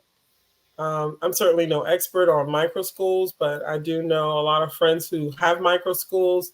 It reminds me of, the tutorial, what we call as homeschoolers tutorial. But after the pandemic, there's been a big rise of micro schools, due to many grant funding available for them. And it also meets a need for someone who says, hey, I work, or I'm unable to physically be alongside. There was a time where people were working virtual. Well, they don't have that flexibility now, particularly in our communities. And you're seeing a big rise in micro schools. And so I'm getting to understand the mindset behind it. Again, you do want to, talk with HSLDA attorneys to find out, the legalities of your particular state, because it's different from state to state. There's some people who are micro schools and it's totally government funded. And there's some people in micro schools who are homeschoolers, who just have, a place to go more than one day a week. So there's so much, you have to do your homework, and it's definitely on a rise. And so it's something for, families to really look into before they jump into, so that they know what fits best for their family. I know for me personally, I seek to homeschool my kids. And so I too limit the amount of out of the house activities, because we homeschool. Like, I count the days we're home, so our Tuesday, Thursday, Friday are precious to me, because that's the time for me to have my distracted voice around the education of my children, which is ultimately my goal. So, but so there's so many things out there. And if I were working and I had no other option, right, for traditional public school, perhaps, micro school would be something. So I think it's one of those things that people have to look into and figure out what works for them. But I know I'm biased. I prefer homeschooling, so, and I want my kids to see myself and my husband as the primary education givers, home, directed, parent directed education. That means a lot to us. And so every parent has to figure out what works best for them. Yeah. So Is what there I a will say, and why I was stepping back from it, is that is a consistent. Yeah, I run the Westchester Homeschoolers Facebook group, and it's got about 2,000 parents in there, and that becomes a fight of, are you a homeschooler or are you not a homeschooler? And what I would say, when those concerns and discussions come up, is that for it the concern behind those who are home, want to be the primary teacher for their kids.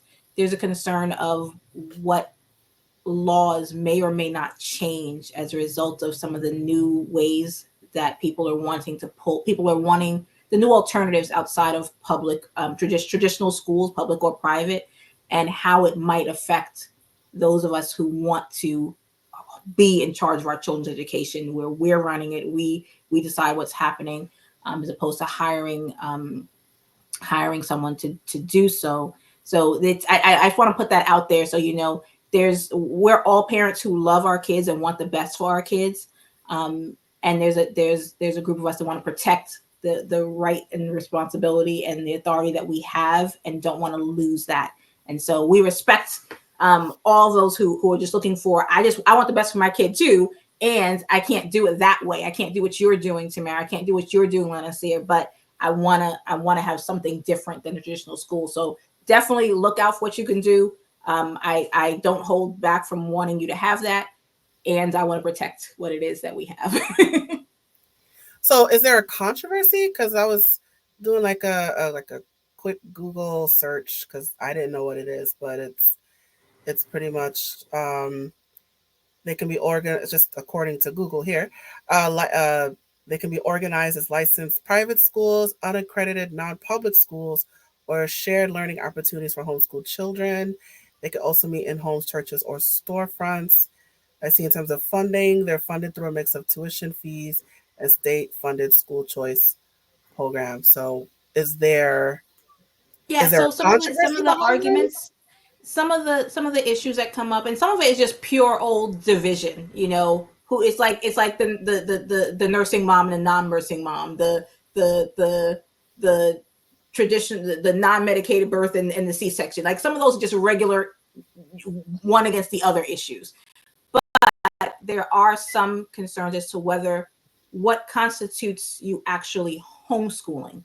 Like, how much of the work are you as a parent doing, and how much is being done by someone else, which then steps into some regulations that may be required. And so if an idea like microschooling is classified under homeschooling and the parent is not the one primarily providing the education, then there gets to step in some regulations as to, well, you need to provide insurance for this, and you need to do this, and you need to do, there are other regulations that come in when someone else is in charge of other people's children, that is for safety issues, for insurance issues, that homeschoolers haven't had to deal with because our kids are at home with us for most of the time, or if we're going out, we're still with them.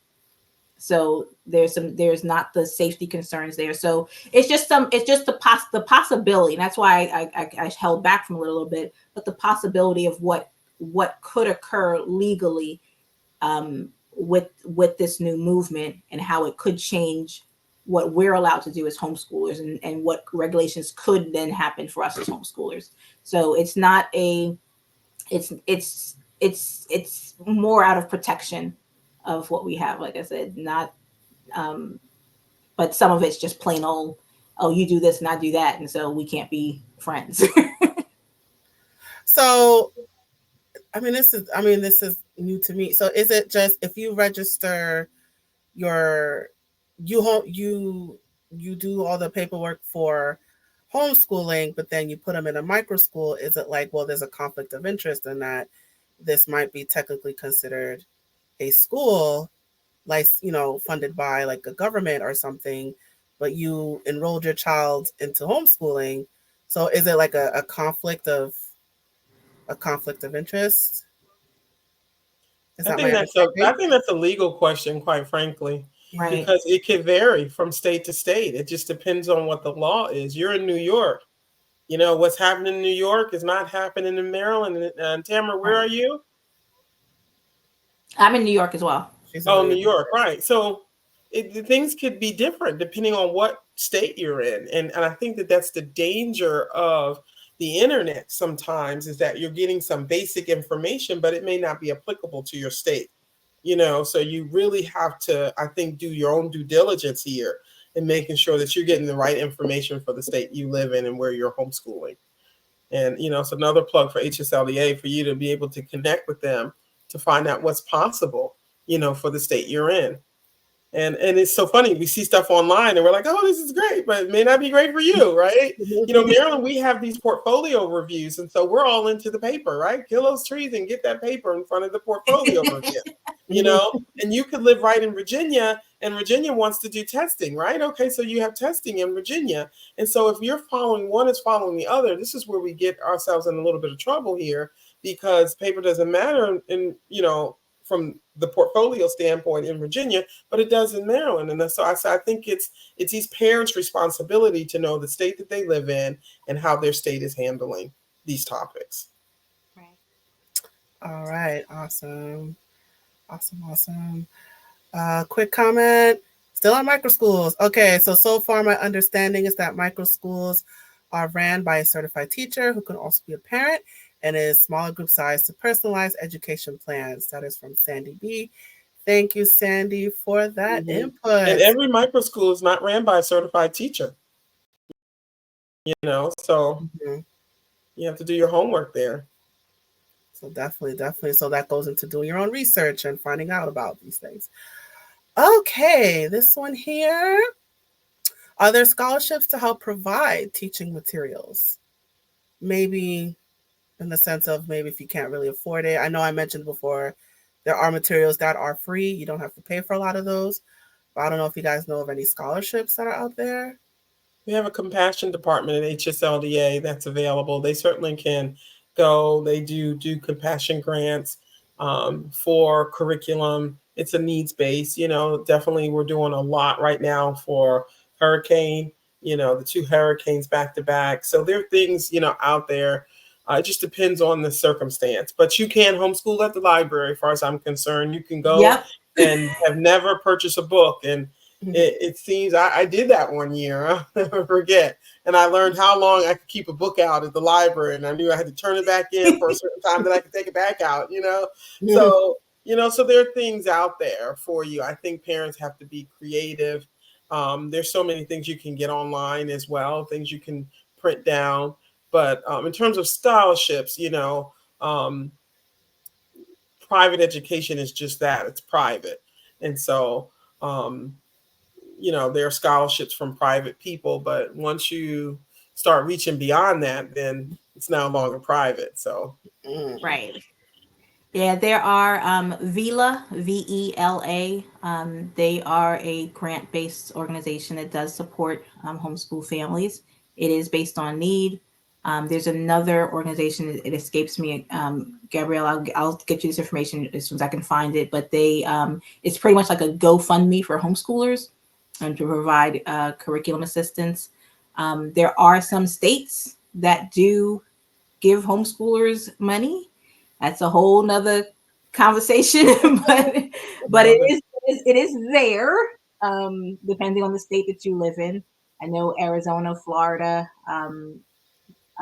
Maine, Vermont, Alaska are a few of those that do offer educational. It's actually not necessarily homeschool money, but they're educational savings accounts, and you can use them for homeschooling. I won't get into the conversation about that, but depending on the state you live in, that may be available in your state. Okay, it is out there. I'll share this comment here from Tiara. Again, another one of our raffle winners. She said there's one in Florida called Step Up for Students. So just want to share that out there for any Floridians watching. All right, let's see. What's the next one? You can join more. Very informative. Okay, where's everyone located? Okay, I think we kind of answered it, but can you pull your child out mid-school year? Next question. Absolutely. It's your child. Anytime you want. Yes, you can. Absolutely. You can homeschool. Most states require you can homeschool at any time you decide. There are some places, things you need to consider, particularly if you're pulling a high school student out mid-year. You want to be mindful of the classes that they're taking and the credits that they've earned. I always encourage high school students who have began working on a particular credit to finish it, in their homeschool. I think with all things considered, I don't think a student should have to sit through traditional education if it's not working for them. And so I think that having a community of support, a great, a homeschool 101 like this, there's a lot of support out there. And listen, we're approaching the holidays. This is where people make a decision that they're not doing it anymore. They're not sending their kids to traditional school, and they decide to homeschool mid-year. And so we're here to support that mid-year homeschooler, and it is definitely doable. And for many, it's been one of the best decisions they've ever made because it changes the trajectory of the education for the student in a way that can be very positive, particularly when you have parents involved. We just really believe that parents are the best advocates for their own children. I mean, when you come through labor and delivery, you know what's best. And I don't think that changes just because your child has gotten older. And I always say, if your kid doesn't know algebra, it's still mom and dad's problem anyway. No matter if they went to a traditional school, it's your job to find tutors and outside resources. And so being able to help your child learn, I think, is part of a healthy responsibility as parents. Because you know them best, their work ethic, everything about them. I've had teens, lots of them, and I get a chance to observe really what's going on with them that a teacher would never know. So, but the answer to your question is yes, you can. I'm just gonna say ditto. But I think is it safe to say that you want to officially sign them up for homeschooling and not just pulling them out and sitting at home? Well, depending on the state, you definitely need to withdraw your child from school. Right. That you need to officially, if they're in school, you need to officially withdraw them. Otherwise, you run into a whole bunch of other legal situations of your child they're registered and not showing up.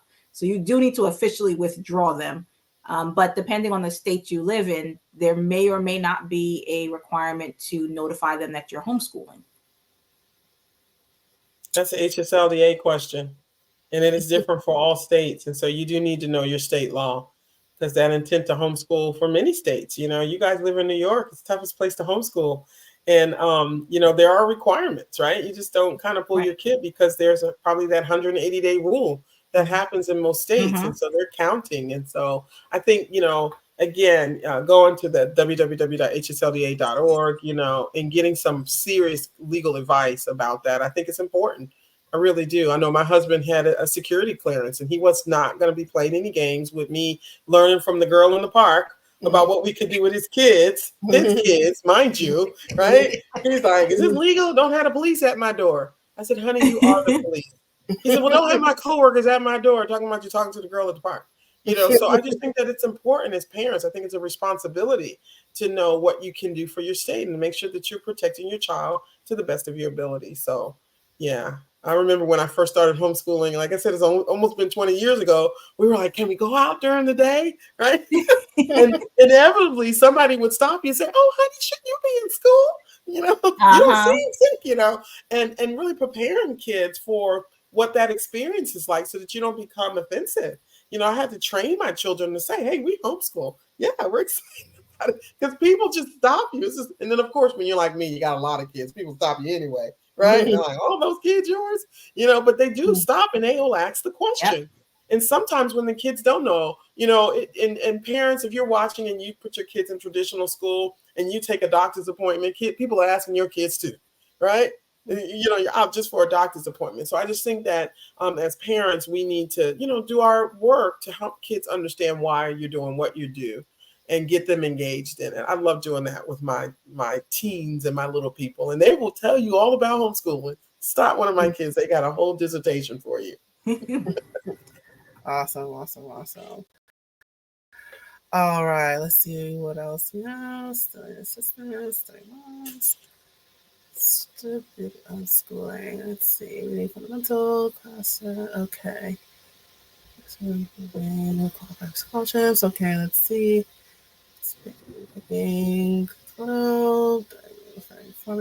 Okay. Oh, here's one. Okay. Is there minimum hours you have to homeschool on a daily or school year basis? That one is from Nakia. Depends on your state. And in a state like New York, it depends on your student's grade level. So I said this earlier, the more you know your state regulations, the less stress you will feel when you're dealing with this. I remember I forgot. I do read them I literally read them every summer just to make sure like something's not going to change over the next year. But I forgot when I was doing the paperwork to change the number of hours on my son's report because he was changing grades, and that next grade had a higher number of required hours. And they sent me a letter back and said, this is an insufficient number of hours. And it's not that I wasn't going to do them. I just forgot to change it on the paper. So please, please, please, please, please, please read your state regulations, know them, because it's when you get those questions, it's when someone pushes back, you start to feel that fear. But when you know, oh no, section so-and-so says this, and even if you don't know what section it's in, when you know you can go and look it up and copy and paste and send it back to them, that it just creates a lot less anxiety when you know what you should be doing, when you should be doing it. You know that you have records. Even if you have a state that doesn't require records, you should keep some records of your child's education, if nothing else, to help you build your transcript later on. But definitely look at your regulations and look at them per year, not just look at them once and then think that there's the same when you started. Your child was only 7 and now your child's 13. The requirements may not be the same. All right, there you have it. There was something about dual enrollment. Yes. Can we can you guys talk about dual enrollment? What that is? Is it possible? And as a homeschooler? Absolutely. Dual enrollment is basically, some people call it concurrent enrollment, where you are a high school student and you're taking college classes at a community college. Some are online, some are in person. Usually, I mentioned this, they will require an AccuPlacer, particularly the ones that are in the community that are live. They want to make sure that you're testing, quote unquote, on a college level. So you have to do your homework. But there's so many options. There's dual enrollment options that you don't have to take an AccuPlacer. that you can do online. And it's an opportunity for you to get college credit. Now, does everything transfer? It depends on the college it's going to. And I think sometimes, there's good and bad to dual enrollment. I think sometimes there's this fallacy that you have so many dual enrollment credits that the university that you're going to will take them. Well, they have a cap too of how much they're going to take as a transfer. So I think it's important for parents to do their homework about dual enrollment. I think to be intentional and not make your dual enrollment a substitution for homeschooling. Still homeschool your child.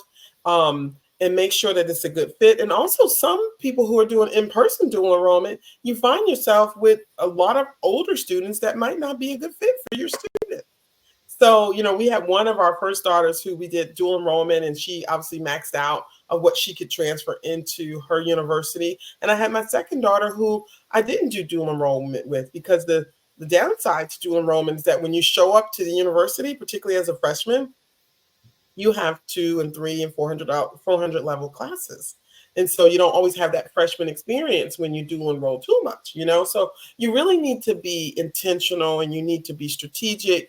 And just like when you started homeschooling, I think you need to get the why behind the dual enrollment. And I think dual enrollment can also be very emotional, right? We want to show the world, that our kid is on when my mom, I get to tell you this story, it's hilarious. When I first started homeschooling, my mom was like, "You're homeschooling my grandchildren?" That was code word to it better be good. It better be better than what's going on in these private schools. And so there was a responsibility that I had, right? And so I told my daughter, "You're going to be a doctor and a lawyer so I can stay out of trouble with my mama." It's funny. So for some of you, it could be your spouse, it could be your neighbor, so sometimes we get into dual enrollment for the wrong reasons, right? And it puts on too much unnecessary pressure for the students. So I think we need to be intentional, about why we're doing enrollment, what our goals are, and it's never too soon to look to see how those dual enrollment classes will transfer, because then it doesn't become a money saver, particularly if those classes won't transfer. So it requires homework, and homework school is never out for the pro.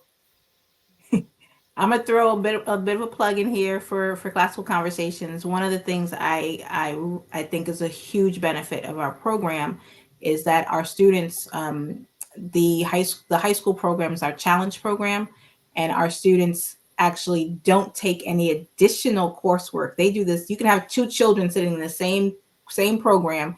They're both doing the exact same work. One of them have chosen to submit that work to the college and get college credit for it, but they're both getting the same college level material and college level education. It's just that one of them is choosing to get additional, to get actual grades from the college, and they will receive college credit for it. So they've paid a little bit more money, but they're both getting the same quality education. It's one of the things I really appreciate about our program is that it has been recognized as college credit worthy.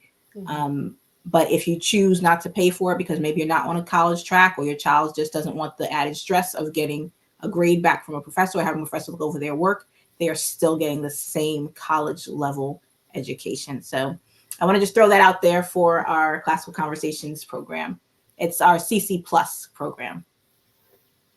All right. Awesome. I think that's it for the questions here. All right, so let me just I'll just throw this out there for you guys. So both of you are homeschooling moms. So is there, if you could do something over again, would you? I would have started sooner. I began homeschooling, and it really, my daughter was in the 2nd grade. I didn't realize how much I would enjoy spending time with my children. I honestly, my life was supposed to be in my early ideas of marriage and family. I was supposed to be the cool auntie that had all the money and that got all the kids for fun times, and then sent them back to their families. Decided to be a mom, and I still thought, okay, I'm gonna have my kids do my time. I was literally saying I'm gonna do my time with them at home and then go back to work. But when I went back to work, something switched in my brain, and I wish I would have. I came home initially at some point. I think for first grade I was home with her, and I wish I would have just had the courage to have started homeschooling sooner. Now that my daughter's in college, I'm grateful for the fact that we're still close. I have another friend who their daughter also is a freshman in college this year. They didn't homeschool. It's not to say that because you don't homeschool, you don't have a close relationship with your children. I'm not saying that. But remember, we connected about a month after our girls had left, and she's like, "Oh my gosh, do they call you? Does she call you?" I said, "Yeah, we talk every day." And it's not because like I'm chasing her down. Like she wants to share things with me. She wants to tell me about what's going on, and it's been such a joy as I look back. I wish I would have done it sooner with her. I'm grateful. This is what my son knows. It's all he's ever known. I had those moments where I'm like, boy, you're going to public school, but we've stuck with it, and that's one thing I would have changed. I also I do wish I could have traveled more internationally. That's one thing. We're changing that with my son, and my daughters get to when she's on break and over the summer she'll come with us. But I do wish I would have traveled. I got to travel more internationally as we were homeschooling. All right, Lanessa, what about you? Yeah, I kind of ditto everything you're saying, Tamara. So much of what you're saying is so much of my situation too. We did start road schooling for the pandemic in 2020, 2021. My husband got a 33-foot RV, and we put the family on the road. International, I think, is great. That is a good goal to, help them leave the country. But being able to reset my homeschool for the road, I did within this past, say, 4 or 5 years, which gave me less time with my older kids. They didn't have as much road schooling as this new, we call them big bunch, baby bunch. My baby bunch had more of that. So I would have, loosened up more and got out on the road and did more road schooling. I think that's the only difference. But the relationship is precious if you put that time in and you get a chance to see what the needs are of your student, your child. It's priceless. We had a big loss in our family. We lost both of my in-laws, my mother-in-law and my father-in-law. And this was about 8 years ago. And I just cannot imagine where we would be if we didn't have the gift of home education and what we've had to do to navigate through that very difficult time. We just had a big celebration at our home church. And I was just really reflecting on how homeschooling has been a big part of the healing process. And I know Dr. Cheryl Field-Smith is doing some research on that and the healing that comes through. I think that's for those who are not homeschooling. I think that's what you're missing. I think you're missing the opportunity for you to sit back and really think through the why you do what you do, kind of. And so we have created a legacy of children who are ready to take on the torch that I don't think that they would have been prepared for. When my husband and I lost his parents, we said, hey, we could either do this alone or we can have the children very participatory in this and they learn alongside. And what it became, how my son got into loving construction and working with his father. And now he's, getting this certification in carpentry along with his degree. It became my daughter, who's the artist, who had more opportunities to paint than most kids. Or like my other daughter, who had time to do biology on the beach, which happened to be a pontoon ride from the university she took. And can I tell you what that looked like in the essay? I think people in colleges and universities are looking at the holistic approach of students, and they're not getting that kind of time. I think even in traditional school, they're looking at asynchronized days after the pandemic because they see the value and, and what helps for students mentally to be able to have time to be human. Our kids are moving like full-time workers, y'all, and we need to look closely at the important aspect of helping kids be kids.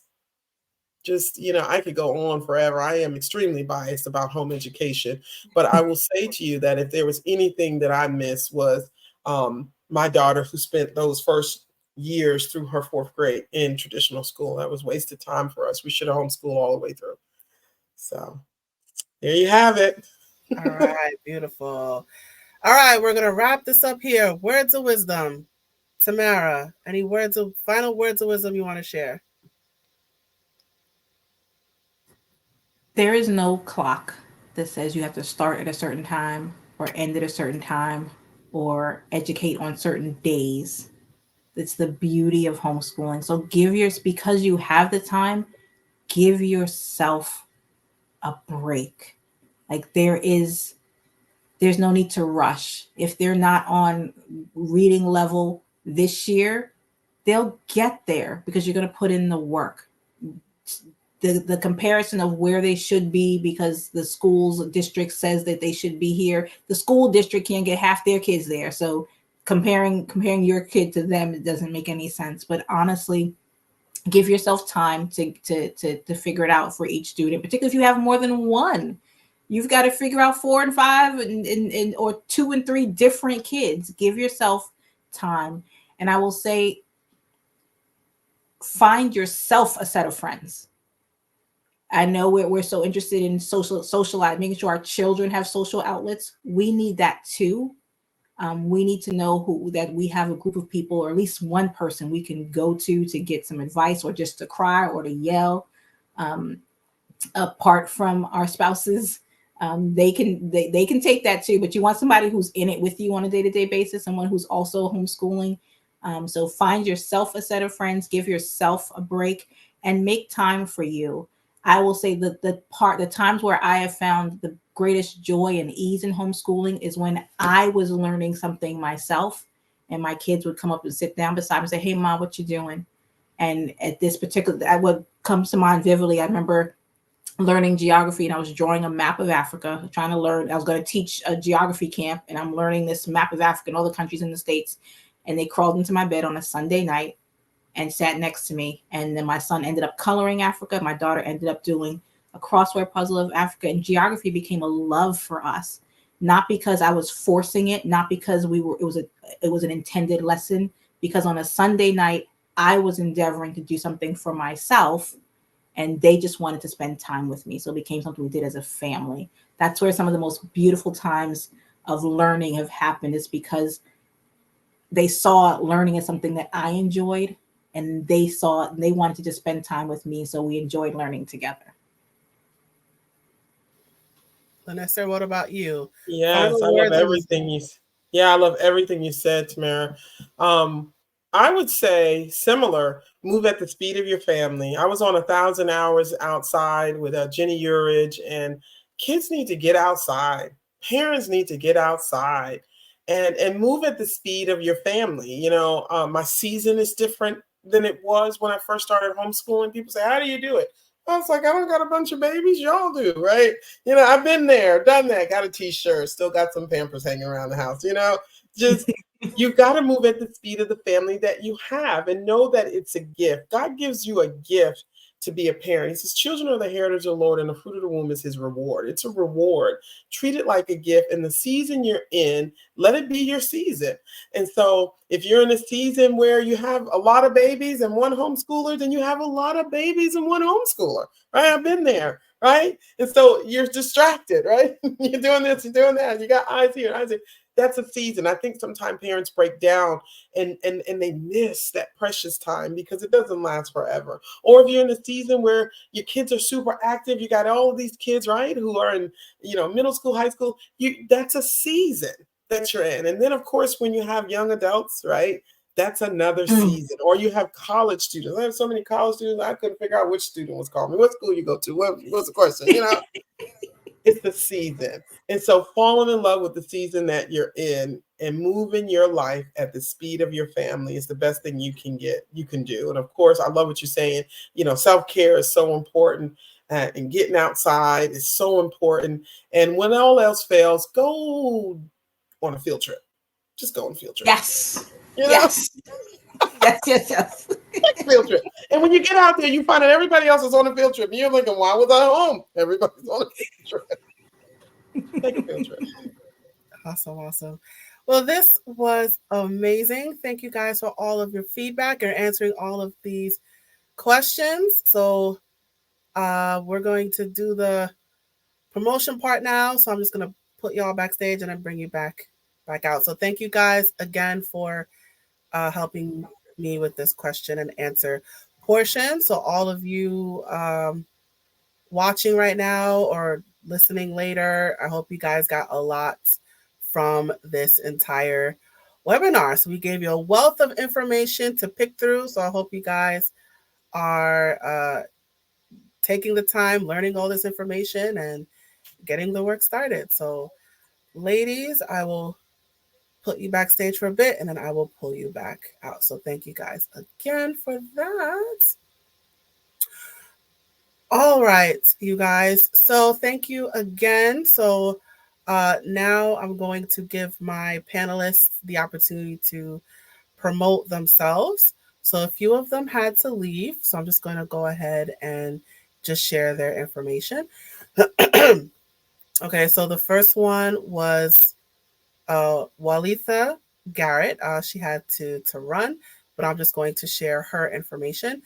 So she has two websites. One is clapperapp.com/the product pusher, and the second one is www.affiliategirlof2023.store.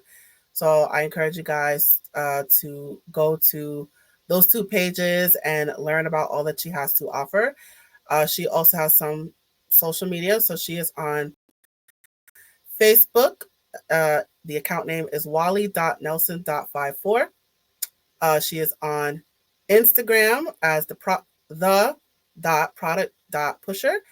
She also has a YouTube channel, Affiliate Girl 2023, and she is on TikTok, which is, I'm just waiting for that to come passed on, the product pusher. So I encourage you guys to follow Wally on all of those social media accounts and visit those websites to learn more about all that she has to offer.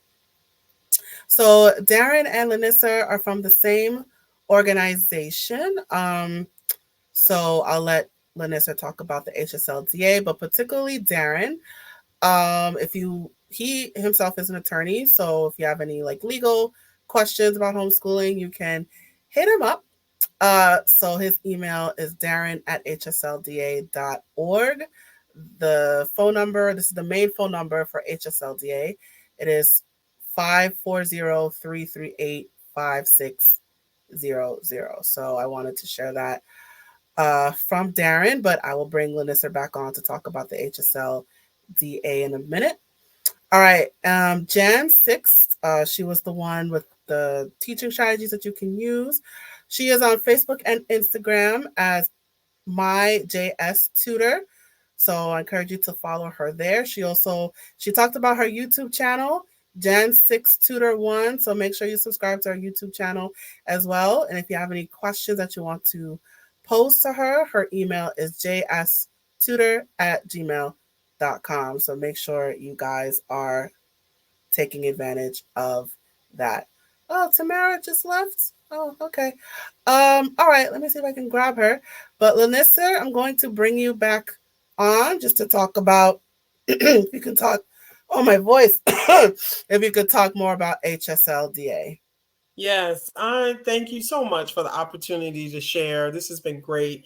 And I really encourage you guys to consider home education. Home education really does make a difference. And at HSLDA, we just want to be a resource, come alongside you as you make the decision to homeschool. We're advocates for homeschooling, making sure it's legal in all 50 states.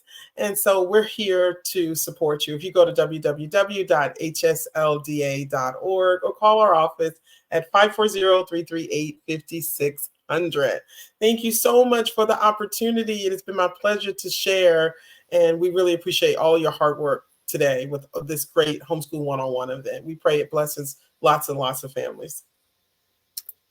Thank you, thank you, thank you, Lanissa. All right, beautiful. So I'll just add this quick Okay. I'll just add this quick thing about the HSLDA. So I'll just put up, let me sit back here. They're on Facebook, Instagram, and X, which some of us still call Twitter, HSLDA. So follow them on all those platforms as well. And the website that we have brought up repeatedly is hslda.org. So I just wanted to reiterate that. And again, the general phone number is 540-338-5600. So I wanted to make sure that information is out there. And unfortunately, Tamara Somerville had to run. I have kept these people for so long. So I'll just do her promo here. Okay, so she mentioned it, Classical Conversations. You can learn more about that if you are interested homeschooler. So the website for that is www.classicalconversations.com. For those of you in Westchester, New York, she has a Facebook group called Westchester Homeschoolers. So I encourage you to join that group if you are in the Westchester County. Her email is tnsomerville@gmail.com, and her phone number is 914-512-7644. So if you have any questions about homeschooling, particularly if you are in New York State, you can reach out to her. You can email her or you can call or text her. So I wanted to share that information as well. And she also has a book. Let me make sure to share this out. Tamara has a book called African American Families, Why We Homeschool. So she has a book out. It is on Amazon. So you can purchase that book on Amazon right now. The link is on the screen, but it will also be in the description, depending on whatever medium you're taking the replay in. But African American Families, Why We Homeschool, Tamara is I believe she's a co-author of that book. It is available now on Amazon, so please go purchase that book as well. Okay, great. All right. So that is it for Homeschooling 101. Thank you for joining me at this event. So, of course, let me talk about myself. So I will share my information, my company's information. A Step Ahead Tutoring Services. I'm tongue-tied today. So, A Step Ahead Tutoring Services is my tutoring company. So we're the ones that have put on this event for you. So as we're talking about homeschooling, one of the things that you can incorporate into your homeschooling curriculum is a tutor. So depending on your state, you're allowed to seek the services of a tutor. So if you don't necessarily want to do the teaching yourself, you want to outsource, one of the things you can do to outsource is getting a tutor. So that is where we come in. So we can be that resource for you. So the website is www.astepaheadtutoringservices.com. You go to the website, there's a list of services that are there. We do one-on-one tutoring, we do test prep, college counseling. So we do a variety of different things. So we are in person if you happen to be in New York City or Long Island, but we do offer online tutoring as well across the United States. So wherever you are viewing this or listening to this right now, hit us up. Let our tutors help you. The website again, www.astepaheadtutoringservices.com. You can also find us across social media.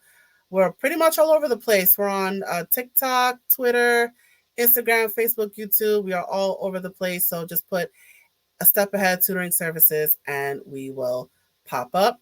I personally am on Facebook and Instagram. So if you want to follow me there, the account name is Gabrielle.Critchlow. So if you want to follow me on Instagram or Facebook, I personally am on there as well.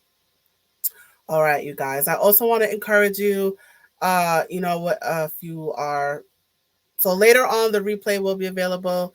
But if you happen to be watching this on social media or you're listening to this on a podcast, please take 5 minutes and give us your feedback about this webinar. So please put the comments in the comment section, give us a rating, rate us on imdb.com, right? So when you see it in the public, please take 5 minutes and give us your feedback. That will be very helpful to my company. All right, you guys, and that is it.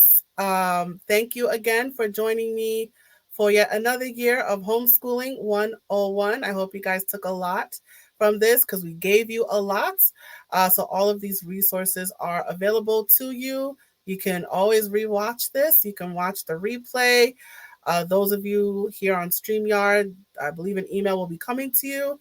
But for those of you watching this later on, I will put this up on my social media as well as my podcast. So this, you can always re-listen to it again, and I will replay it. So thank you. This was awesome. Thank you, Nakia. Yes. So this webinar will be available to you, right? So the replay will be available one way or another. You can always rewatch this. So thank you guys again. And that is it for me. Bye. Wait. Yes. Bye.